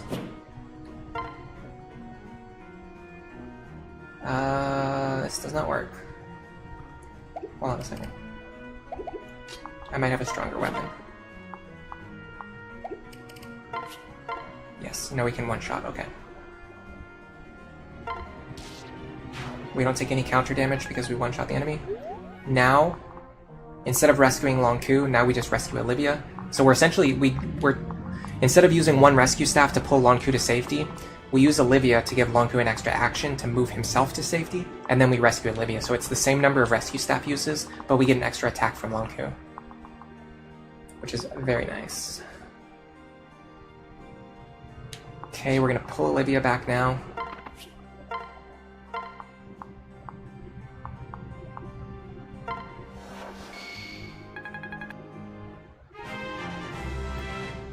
We're so close to victory. Now, I'm going to send you here, and then you here. Okay, so here's our points of concern. Sumia might get crit. Saria might just get overwhelmed with the number of attacks. I don't like that, but it might be okay because now there's no chance of Sumia getting crit. Okay, I think we got rid of every enemy. Nope. Nope, of course not. Of course we didn't. We got rid of every single enemy with counter except for one. Except for one. And it just killed us. And of course he had to be the one who goes first in the attack chain. Of course it had to be the one who goes first in the attack chain. I think we could have survived if that guy didn't go exactly first. And then also Robin didn't get a dual strike, which then prevented us from healing Nosferatu. And then also the next guy who attacked also only had 4 HP, so we also didn't get additional healing from Nosferatu. There was like 5 things that had to go wrong there for that to not work. 70 HP Sorcerers is insane. What is this game? Honestly, the enemies in this game have such ridiculous stats. Defensively, especially. Even the squishy enemies in this game have a ton of HP, defense, and resistance. And then the bulky ones have like impossible defensive values.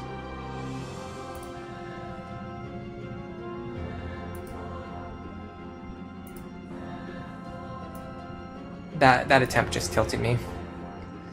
Channing says Nihil would be crazy on Lunatic Plus, but it would probably be too strong because the entire point of that mode is about enemy skills. Yeah, you could just put Nihil on like every single character, and then just you would not have to worry about Lunatic Plus anymore.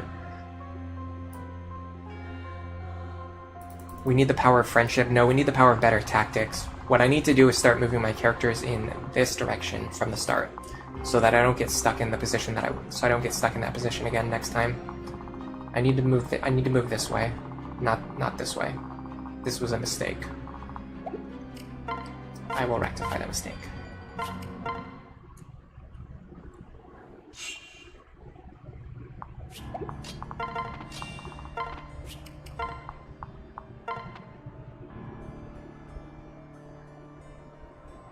Luminary says, the other day you noticed that Bow Knight gives the same HP growth as Berserker. Yeah, Bow Knight's, all of the archer classes are pretty bulky. Let me look at that myself. I'm gonna look, growth rates. Class growth rates. HP.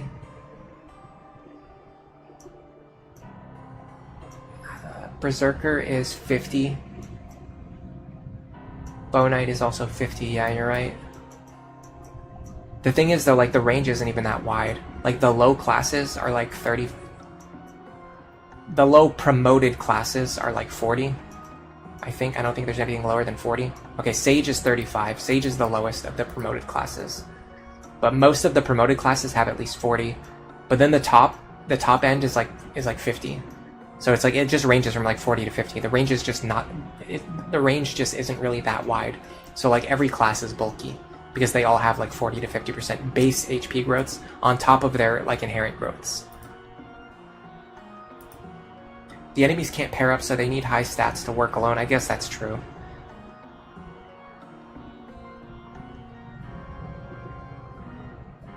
Garrett says the sad thing is all of those conditionals, things that could have gone wrong, like the enemy going first or Robin not dual striking. It's part of Lunatic Plus. We don't like it, but it adds to the frustration. I mean, the thing is, I'm not sure I could have played around that. So, that's one of the things that I don't like, is that we just have no way of knowing which order the enemies are going to attack in. Now, technically, I could have unequipped Robin, so that Robin would have no chance of dual striking, so that I would get more Nosferatu healing, and I did briefly consider doing that, but I figured it would make a difference, but then of course it immediately made a difference on the very first attack. But like, how could I have known that that enemy was going to go first? The only thing I really could have done differently was made sure that I got rid of every single enemy who had counter, but I thought that I got all of them, so that was, essentially it was just a misplay on my part. But like, the enemy attack order isn't the part that I'm okay with. The part that I'm okay with is the fact that I didn't notice that one enemy had counter, and I didn't unequip Robin, which is something that I know that I should be doing. Okay, so I'm going to try something different this time.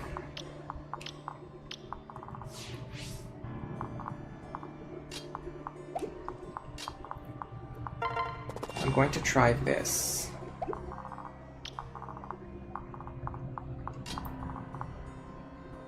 Yeah, Luna, counter. I need to use a bow here. I can use a javelin here.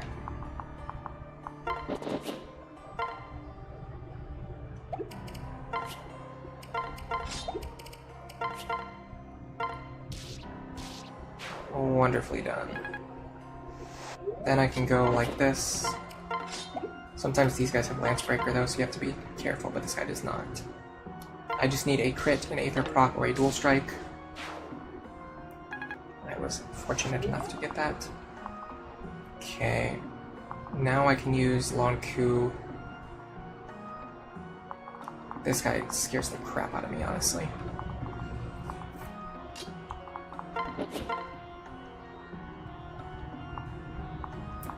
How do I get as much strength as possible? I honestly have no strength pair-up classes.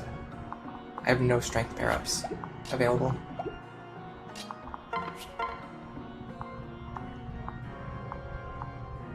I have nothing other than Noe, and she needs to be paired up with Lonko. Okay, so what about a magic pair-up? That's a good question. What about a magic pair-up?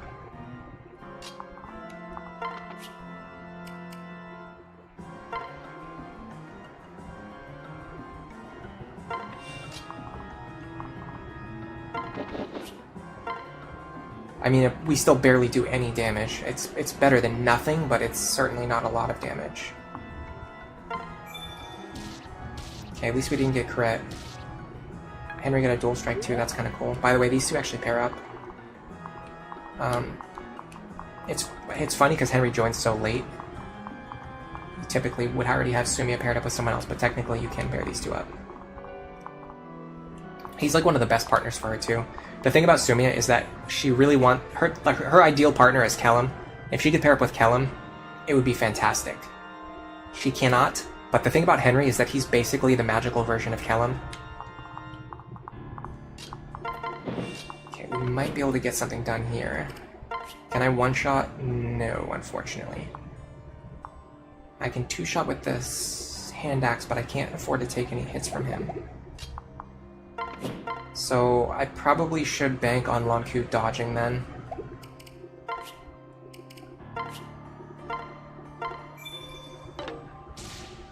Nice crit. Then I dance. Then I'm gonna run over here. Ooh, this guy having Aegis is not ideal for me. Okay, which characters could conceivably get rid of him? Does she have a hammer? She does. Can she reach? Sort of.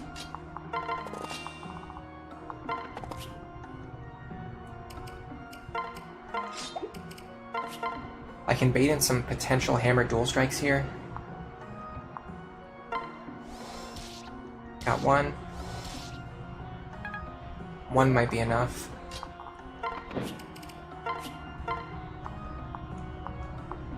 $41? No, it's not enough. I mean, technically it's enough because we could hit him twice and just kill him. Is that worth doing? I think so. Yeah. Ooh, nice crit. Plus, that gives us a level on Tonoe.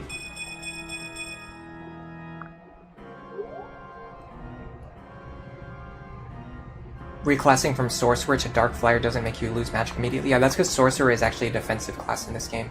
It is a magic using class, but it's actually more of a defensive class. So it doesn't really have particularly high magic. It has like okay magic, but it's not like, you know, super high or anything. Okay, I can grab Henry now and attack here. Dual strike would have been nice. Is there any way that I can get up here? I can use a rescue staff to pull Saria closer to this guy. Is that worth doing?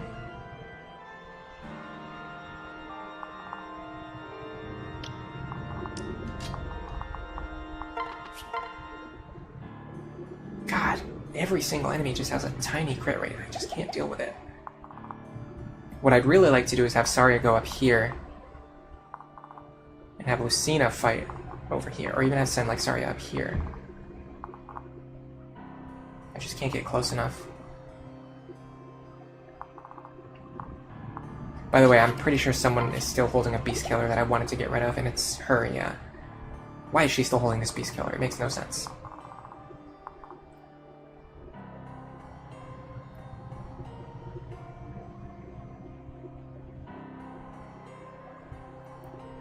Olerin says it's starting to reach the point where Tome Fair would have been a nice detour. I don't know, when would we have ever had time to do that? We would have, I mean, we're at level 16 now, so we would have just gotten it recently, but keep in mind, that would have accounted for the fact that Sumia would have had 4 less movement, 3 less movement, and she would not have been able to fly, so she would have been getting way less combat. I just don't see how that's a realistic possibility. I'm just gonna use oh, I can't use a rescue staff, right? Of course. I can't even use a rescue staff, so why am I even sitting here thinking about it? We'll just go like this.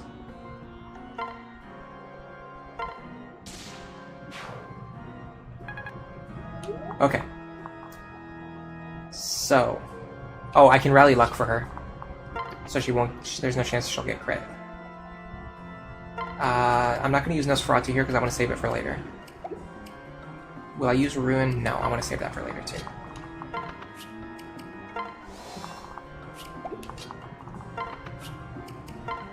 Okay. Nice Vengeance proc.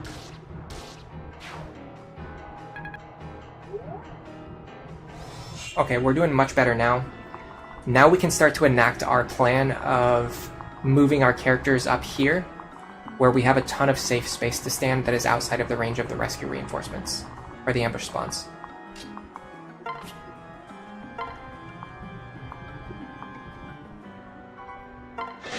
I'm just going to skip this time so we don't have to deal with all the lag, the cutscenes and all that crap. He hit me every single time, by the way. Yeah, I can't use rescue on the first few turns. I remembered it in time. Even the barrier breaking causes lag, that's crazy. Okay. Man, I do not feel like I have the mental strength to chip through this enemy formation right now, but I'm just gonna power through it.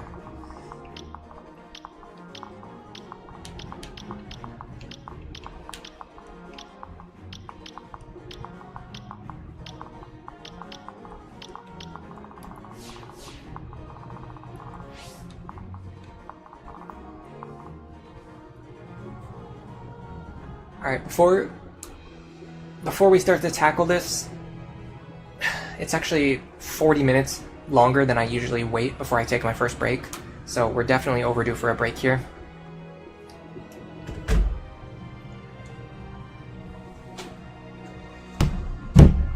I'm going to go use the bathroom.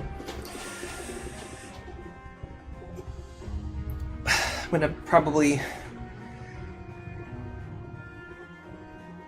eat like a carrot or something. Check on my friend who's sick. And maybe do some exercises. If I come back, I'll probably come back and just chat with you guys while I do some exercises. So let's all take a break. If you don't have any water, go get some water. You need it.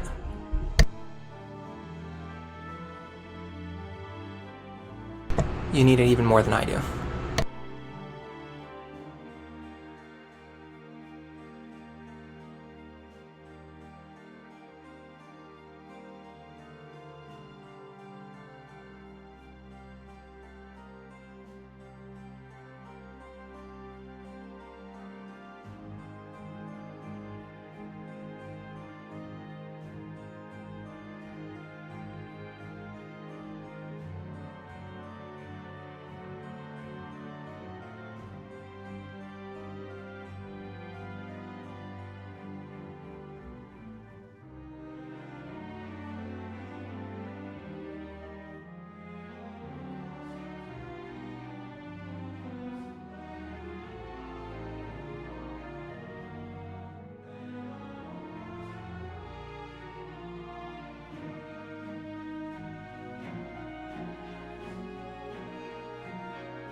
Hello everybody, I'm back.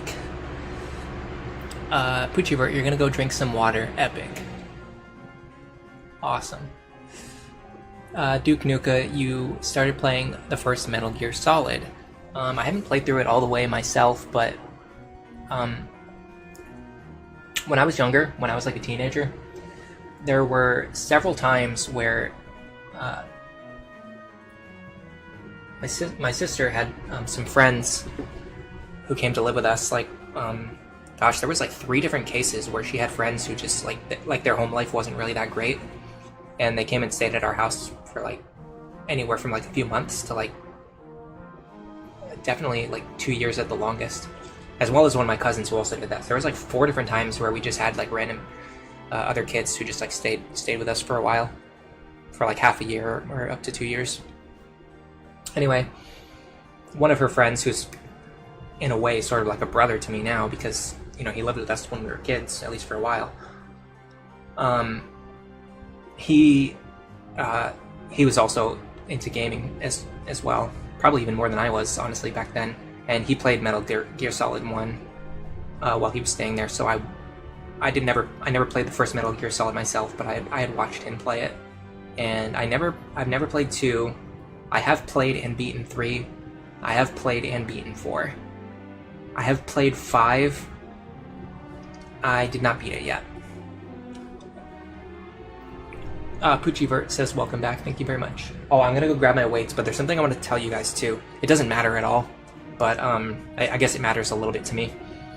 The last time I was exercising, not the last time I was exercising, the last time I was exercising on stream, last Saturday, when I told you guys, I checked my weights and I thought that it was 3.5 kilograms, which I thought was only like, I don't remember how much I thought it was, but anyway, it was 3.5 kilograms on each side. I didn't add it up, so it's actually 7 kilograms, which is a lot, which is more. I think that was like 15 pounds. So I'm not as much of a weakling as I made myself sound. Let me actually look it up.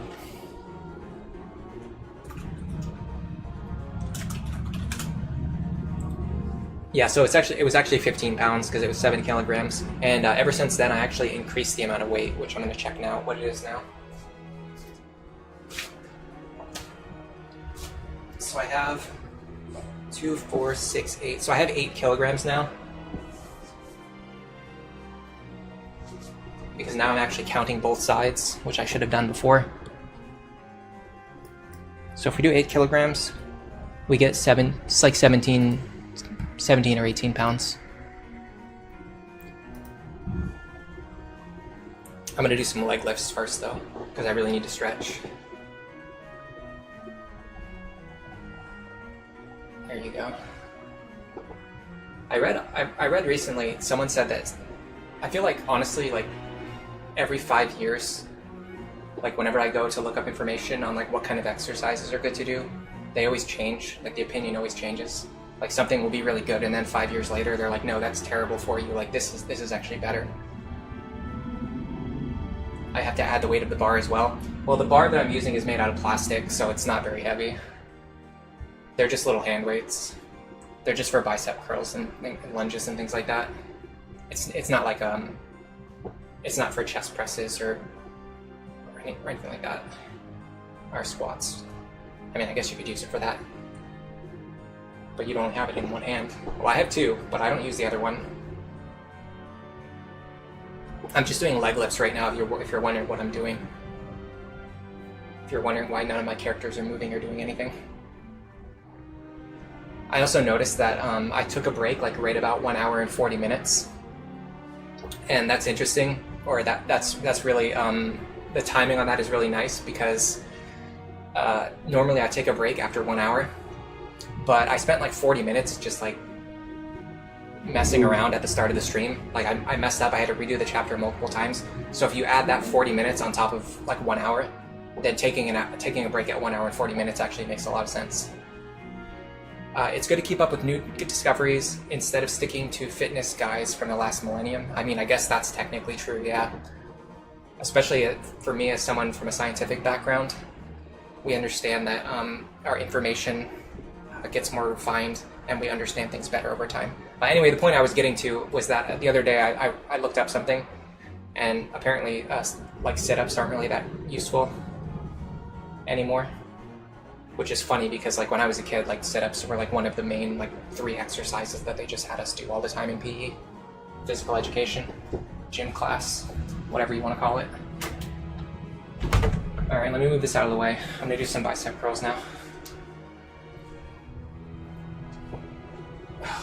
Yeah, I'm sorely in need of some exercise today. Help get my energy levels back up too.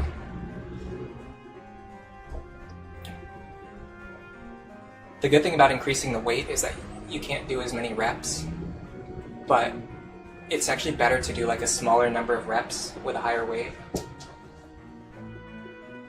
rather than doing like a bunch of repetitions with a lower weight. Hello Garrett, you had to step out. Your dog was giving you the eye and needed a walk. What have you missed? So we're trying a new strategy where we're moving our characters into the top of the map instead of retreating into the bottom right corner. And if you're wondering what I'm doing right now, I'm just exercising. I'm taking my break. I read this thing like a couple weeks ago. Well, so you guys don't really know this, but normally I exercise before the stream. Like every time I stream, I normally exercise before the stream. But I read something about how for people who spend a lot of time at the computer, really for streamers, it's good to like get up and take a break like every hour, which is pretty hard to do. Like if you get up and take a break every hour, like the chat is just gonna evaporate into thin air. Like everybody would just leave the stream. I've already lost 5 viewers since I started exercising, but oh well. What I decided was that after I stream for like an hour or 2, I would just stop and exercise instead of exercising before the stream. So that's what I've been doing for the last couple weeks. You're learning about fitness and metric system weights at the same time. Yeah, that's the only thing you missed. Discussion about metric system and fitness, and a little bit of science discussion. All right, I'm almost done. I just have to do one more set on each arm.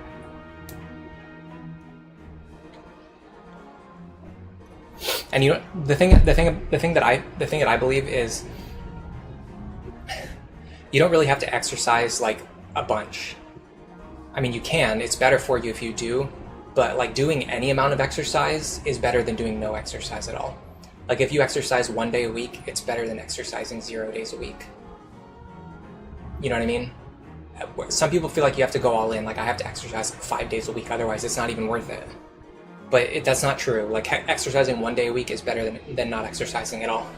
So if you feel like the reason you don't exercise is because you don't want to have to like make it a whole thing, like just do it like once a week, or even just do it like for 20 minutes.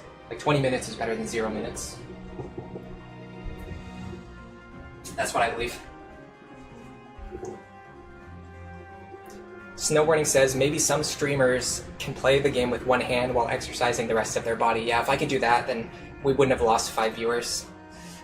Duke Nukas says, I didn't know it turned into a fitness stream. I guess it's a fitness stream now, yeah. Well, like I said, I mean, you guys don't know this, but I always exercise right before the stream. That's what I know. That's what I always used to do. For years now, I've been doing that. So, in a way, I've always been, maybe not a fitness streamer, but someone who incorporates like my fitness activities into my streaming. All right, I'm almost done. I just have to put this weight away.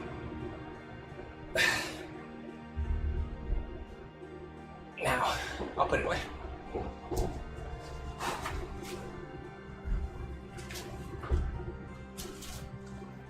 Okay.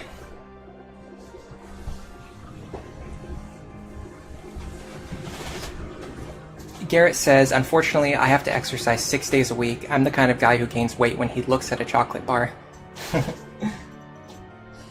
Yeah, I've historically always been pretty skinny. But as I got older, that superpower has definitely faded. I have to actually like work for my fitness now, which is not something I ever needed to do in the past when I was younger. But it is what it is. Okay, we can definitely See, I feel like we have a lot of enemies who are not that fun to take care of.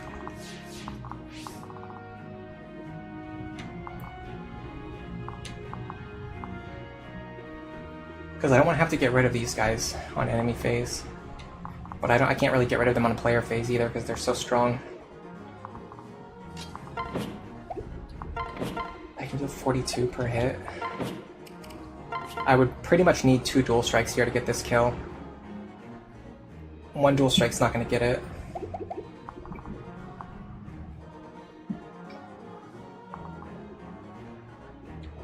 What about this one?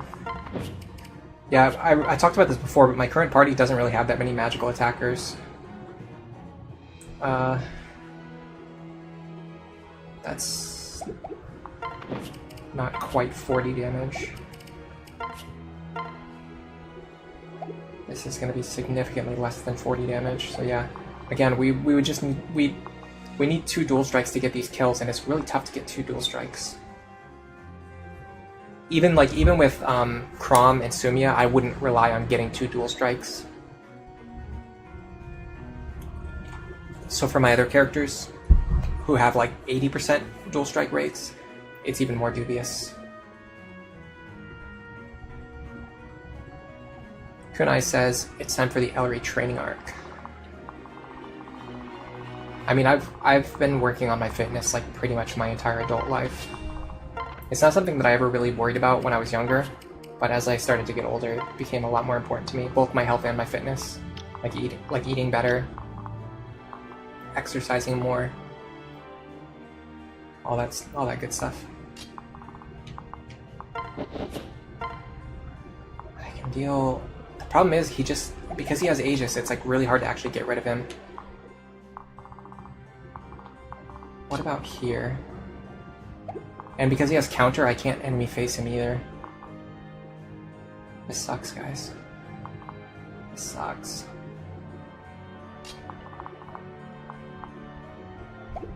Doesn't someone have like an armor slayer? I think I put it away. We have another hammer.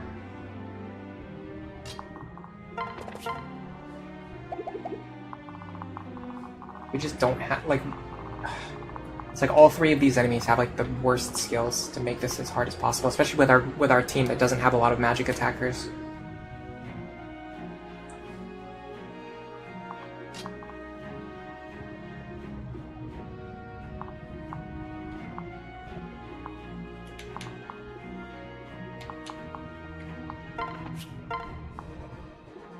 Can't even hit this guy, oh my god. What is up with that accuracy? Man, I'm really feeling the lack of the Robin pair up here. What about the Berserker? Can I at least hit him? I mean, maybe. I want to get him though. I want to get him because he has counter. Oh, never mind. I can't do that anyway. I have to go here.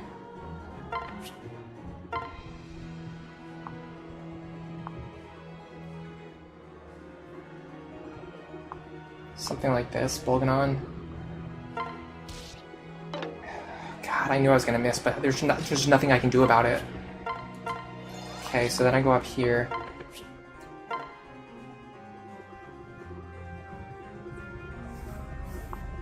I mean, what do I actually do? Like, how do you contend with this? I guess you use Ruin, right? Because then if you crit, like maybe something happens, something good might happen, somehow. The thing is, now that this guy's weakened, I can at least get a free Gale Force off of him. Something like this. Okay. Alright. So we can at least do this.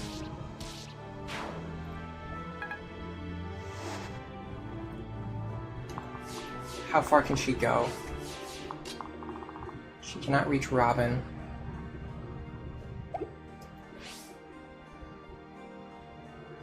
I could just sandbag for 1 turn, but what I want to do is like clear as many of these enemies this turn as I can, but they're in the absolute worst configuration where the enemies with counter are in the front. So I can't. Like, I just can't. There's nothing I can do. I can maybe enemy face this guy at least. But I would want to get up here where Crom is. Which is something I cannot do. And then like this guy right here, like I can't kill him because he has exactly Aegis.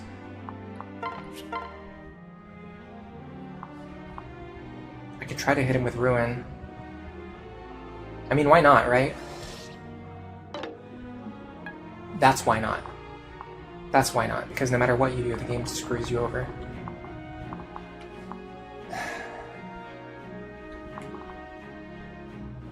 And I mean, we're still in the same position now where we need 2 dual strikes to kill him. So that accomplished nothing.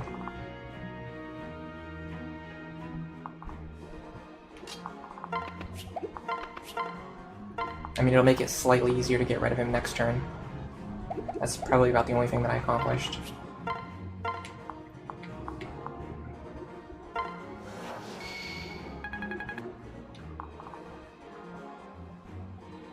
How many rescues do I have? I have 2 more rescues, and I have to use 1 here. So I basically have 1 rescue. Who is the best candidate for it?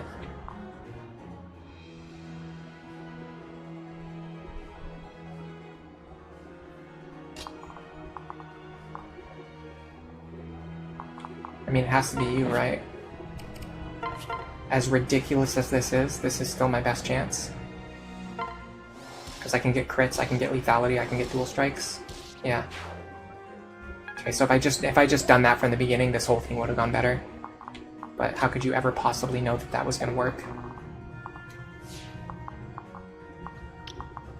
The only enemy that threatens this tile here is this sorcerer with Nosferatu. Let me pull Longtu into that square. No, he won't go there because the stupid... Okay, well, it'll move him over anyway, but I would have much preferred to move him here, but this is still fine. It's still the same logic. It's only threatened by this sorcerer. Would be awesome if the game just followed its own rules, though. Wouldn't that be nice? Wouldn't that be something? That would be interesting, wouldn't it? How is it always the very last person that you want to rescue is the last person? Like, the person you want to rescue is always the last person to come up on the rescue staff. Absolute insanity. Okay. I can probably kill this guy. I mean, it's not going to be the most reliable kill in the world, but at this point, who cares?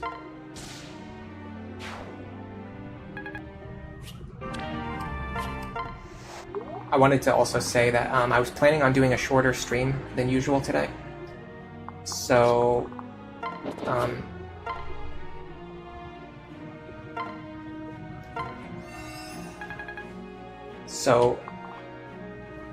even if I manage to beat this chapter, it's going to probably be closer to 3 hours, which was longer than I wanted. But if I do not succeed on this attempt, we probably have to call it and just do like a revenge stream or something. Okay, is there any way to fight this guy on enemy phase? Not really. I can have Sumia do it. He does not have Luna. He will not kill me. I mean, I can at least damage him. It's better than not damaging him, right? And I could potentially get hammer dual strikes, in theory. Alright, let's see what happens. Got it. Got it. Nice. Okay. We got a little bit of work done that turn. I would have liked to do a lot more damage there. Ooh, lethality. Nice. Awesome time for lethality to proc. Specifically against an enemy with Aegis, and because it also saved us hammer charges. Beautiful stuff. Yeah, we could have gotten so much more done that turn if it wasn't for the fact that the 3 generals all had the worst possible skills and the worst positioning.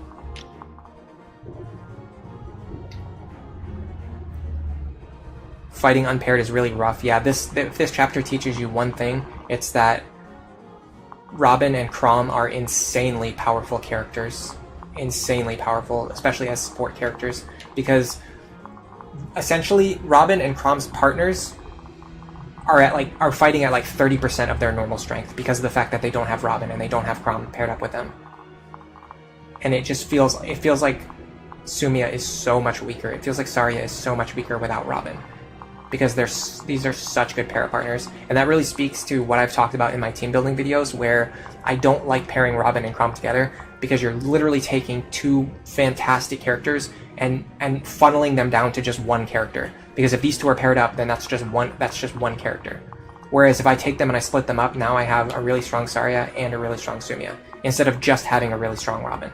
I get two strong characters. Like, it's always better to split these two up, because they're better at pairing up with other. Even if I'm doing female Robin, I would pair her up with like Kellum or Lonku, Fake, Stall. Like, she has a lot of good options. I would say Kellum is probably the best one though. Kellum is in a really weird position where he should be one of the best characters in the game, but his lack of a good support partner makes it difficult. Because essentially the only option is basically the only option is Sully. Like, the only choice for someone to pair up with Kellum is Sully, if you want to use him to get through the early game. Which is good, they're a good pairing, but it's like, if he could pair up with Sumia, they would be incredible together. They would be so strong, it would be unbelievable.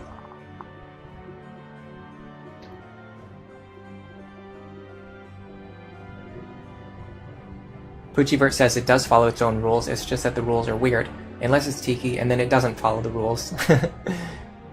It might be green units in general, or it might just be Tiki. Yeah, we have no idea how it works. The rule should be that they always get rescued to the south. Not they get rescued to the south unless there's a tile there that they can stand on, but then it chooses to move them somewhere else instead. Like, that's such a bizarre rule. It's probably just anecdotal, but you feel like pressing up on rescue selection is faster than pressing down.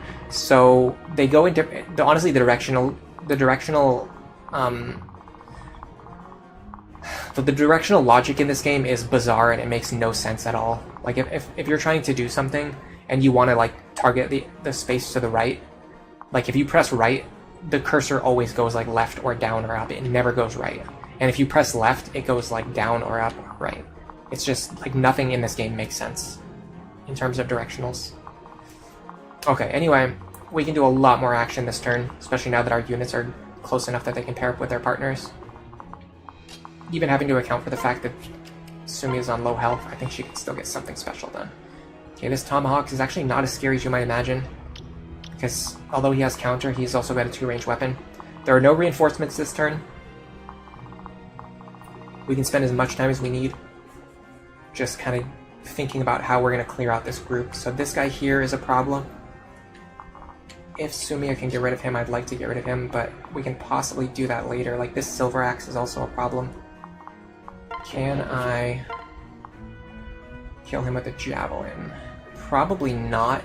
This is probably something that this pair needs to do.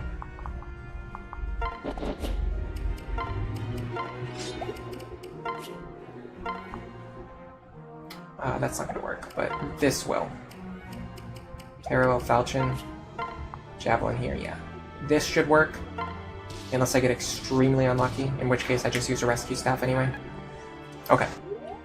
Anything else that's going to be a problem within the next few turns? Yeah, he will. Let me get rid of him. This one does not have Aegis, so I can just get rid of him with my bow. I'm basically thinking ahead a few turns. I'm playing like as if I was playing chess.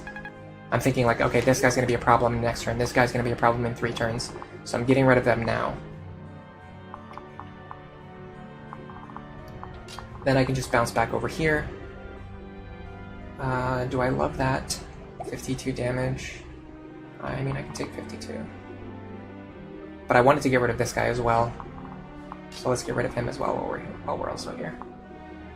Yeah, especially because this helps us move. Well, hold on a second. Okay, so actually the best thing to do would... Well, no, that doesn't work either.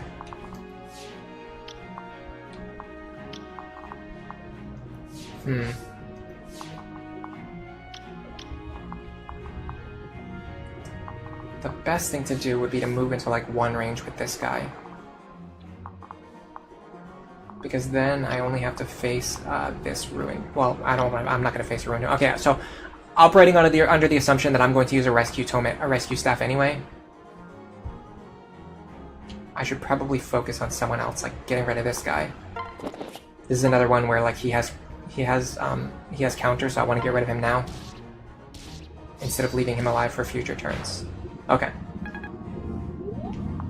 Now Lisa should be able to pull that pair back to safety. Yeah, see, like if I press up, it doesn't work. It just scrolls through a billion characters. Lisa can pull that pair back to safety later on when I need her to. Now we need to start focusing on these groups, which honestly I might have overextended this pair because now I kind of have a lot of characters up here to deal with, but yeah, it will probably be fine. Tomahawk, Silver Axe, Recalibration. Honestly, sorry, I can just take all of those guys, I'm pretty sure.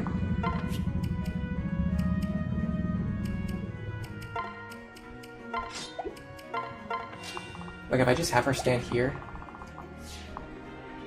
I don't love that, actually. Well, I mean, yeah, he's got a counter, but he's got a silver bow. So he's gonna attack me with his silver bow. If I just go like this... I don't see any way this could go wrong. Although I said that last time, but this time we actually got rid of everyone who has counter. Should I also remove the Silver Axe? I think so. That way we actually get our healing. That's fine. I did that intentionally so I could go like this. That triggers Gale Force. Okay. How many rescues do I have? 1, 2, 3, kind of 4. Owain's range isn't that great, but it's probably fine. Let's get rid of something that will attack Sumia. Like, probably this Tomahawk. I think getting rid of the Tomahawk would be the smartest, but I can't because... Right, of course. Maybe Lonku can do that. It's dubious, but it's not impossible. I just need a crit, a dual strike, or a lethality proc.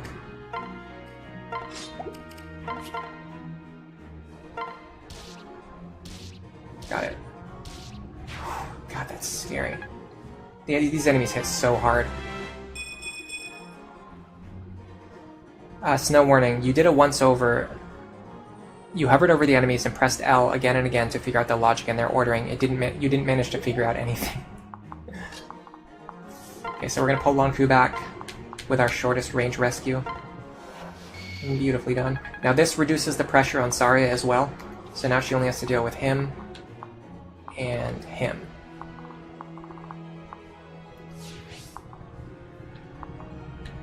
I would love it if Sumia could get rid of one of these guys. Which one do you think? I mean, I feel like we can't take this hit. So it has to be this guy. Can we kill him? Maybe. Probably not. But we can at least injure him for next turn. Okay, 2 dual strikes will do it. That wasn't super likely, but I mean, you get lucky every once in a while, I guess.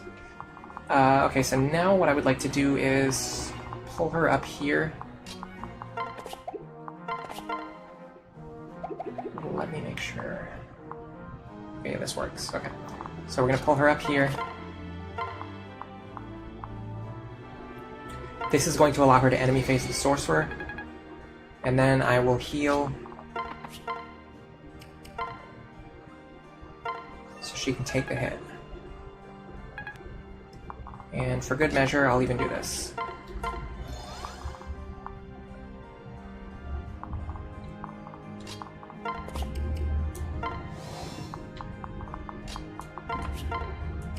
Free experience onto Owain.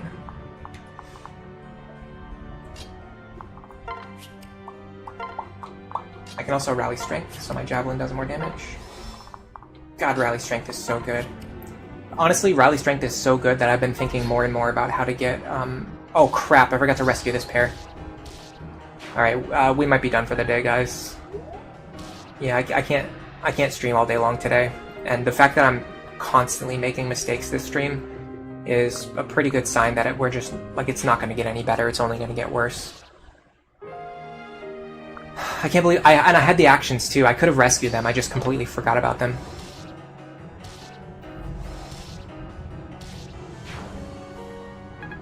Yeah, I would have loved to have been able to finish this today, but I just can't stream for much longer.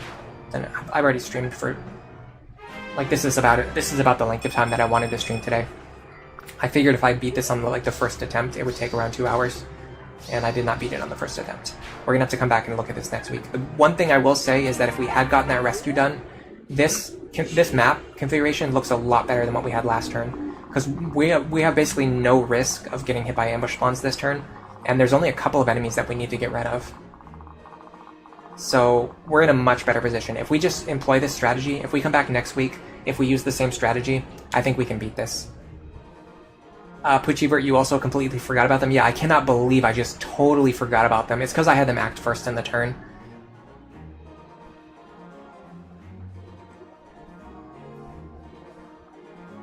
Duke Nuka, you were going to say, what about Lucina and Cynthia? You should have said it 5 minutes ago.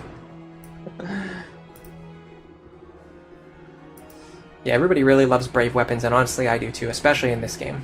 So, that's the result of our poll. There you go. Yeah, the turn took so long, by the time I got to the end I just forgot what I was doing. But I'm just out of it today. I'm just out of it, there's just a lot going on here. And I have stuff to do later tonight as well, so I can't, like, I just can't stream all day. I have to finish what I'm doing, so I have time to get ready for my plans for later. But either way, this was fine. Duke Nuka says sorry. Oh, don't worry about it. I was just kidding. It's my fault for not noticing. But yeah, we're gonna have to go with a short stream today. We'll come back next week. We'll just do a revenge stream. We'll get it done then. But thanks to everybody who came, to the lurkers, the chatters, the regulars, everyone. Welcome to the new members. We got. I mean, technically, I just gave away gift memberships myself, but whatever. We have 5 members now for spamming emotes. I'm gonna give out 5 more next week, I'm pretty sure, so if you want a free membership, try coming to the stream next week, you might get one. But that's about all. That's what I can do today, so sorry for the short stream, sorry for all the misplays and all the stuff, but it is what it is. When Frederick is guaranteed to survive, tell Ellery. Yeah, whenever you say that somebody's guaranteed to survive, or like this is guaranteed to go well, it's just, you know, it's immediately gonna go wrong. Yeah, have a, there you go, Duke Nuka. Duke Nuka just stole my my catchphrase, but it is true. That's what I'm gonna say. For now, enjoy the rest of your day.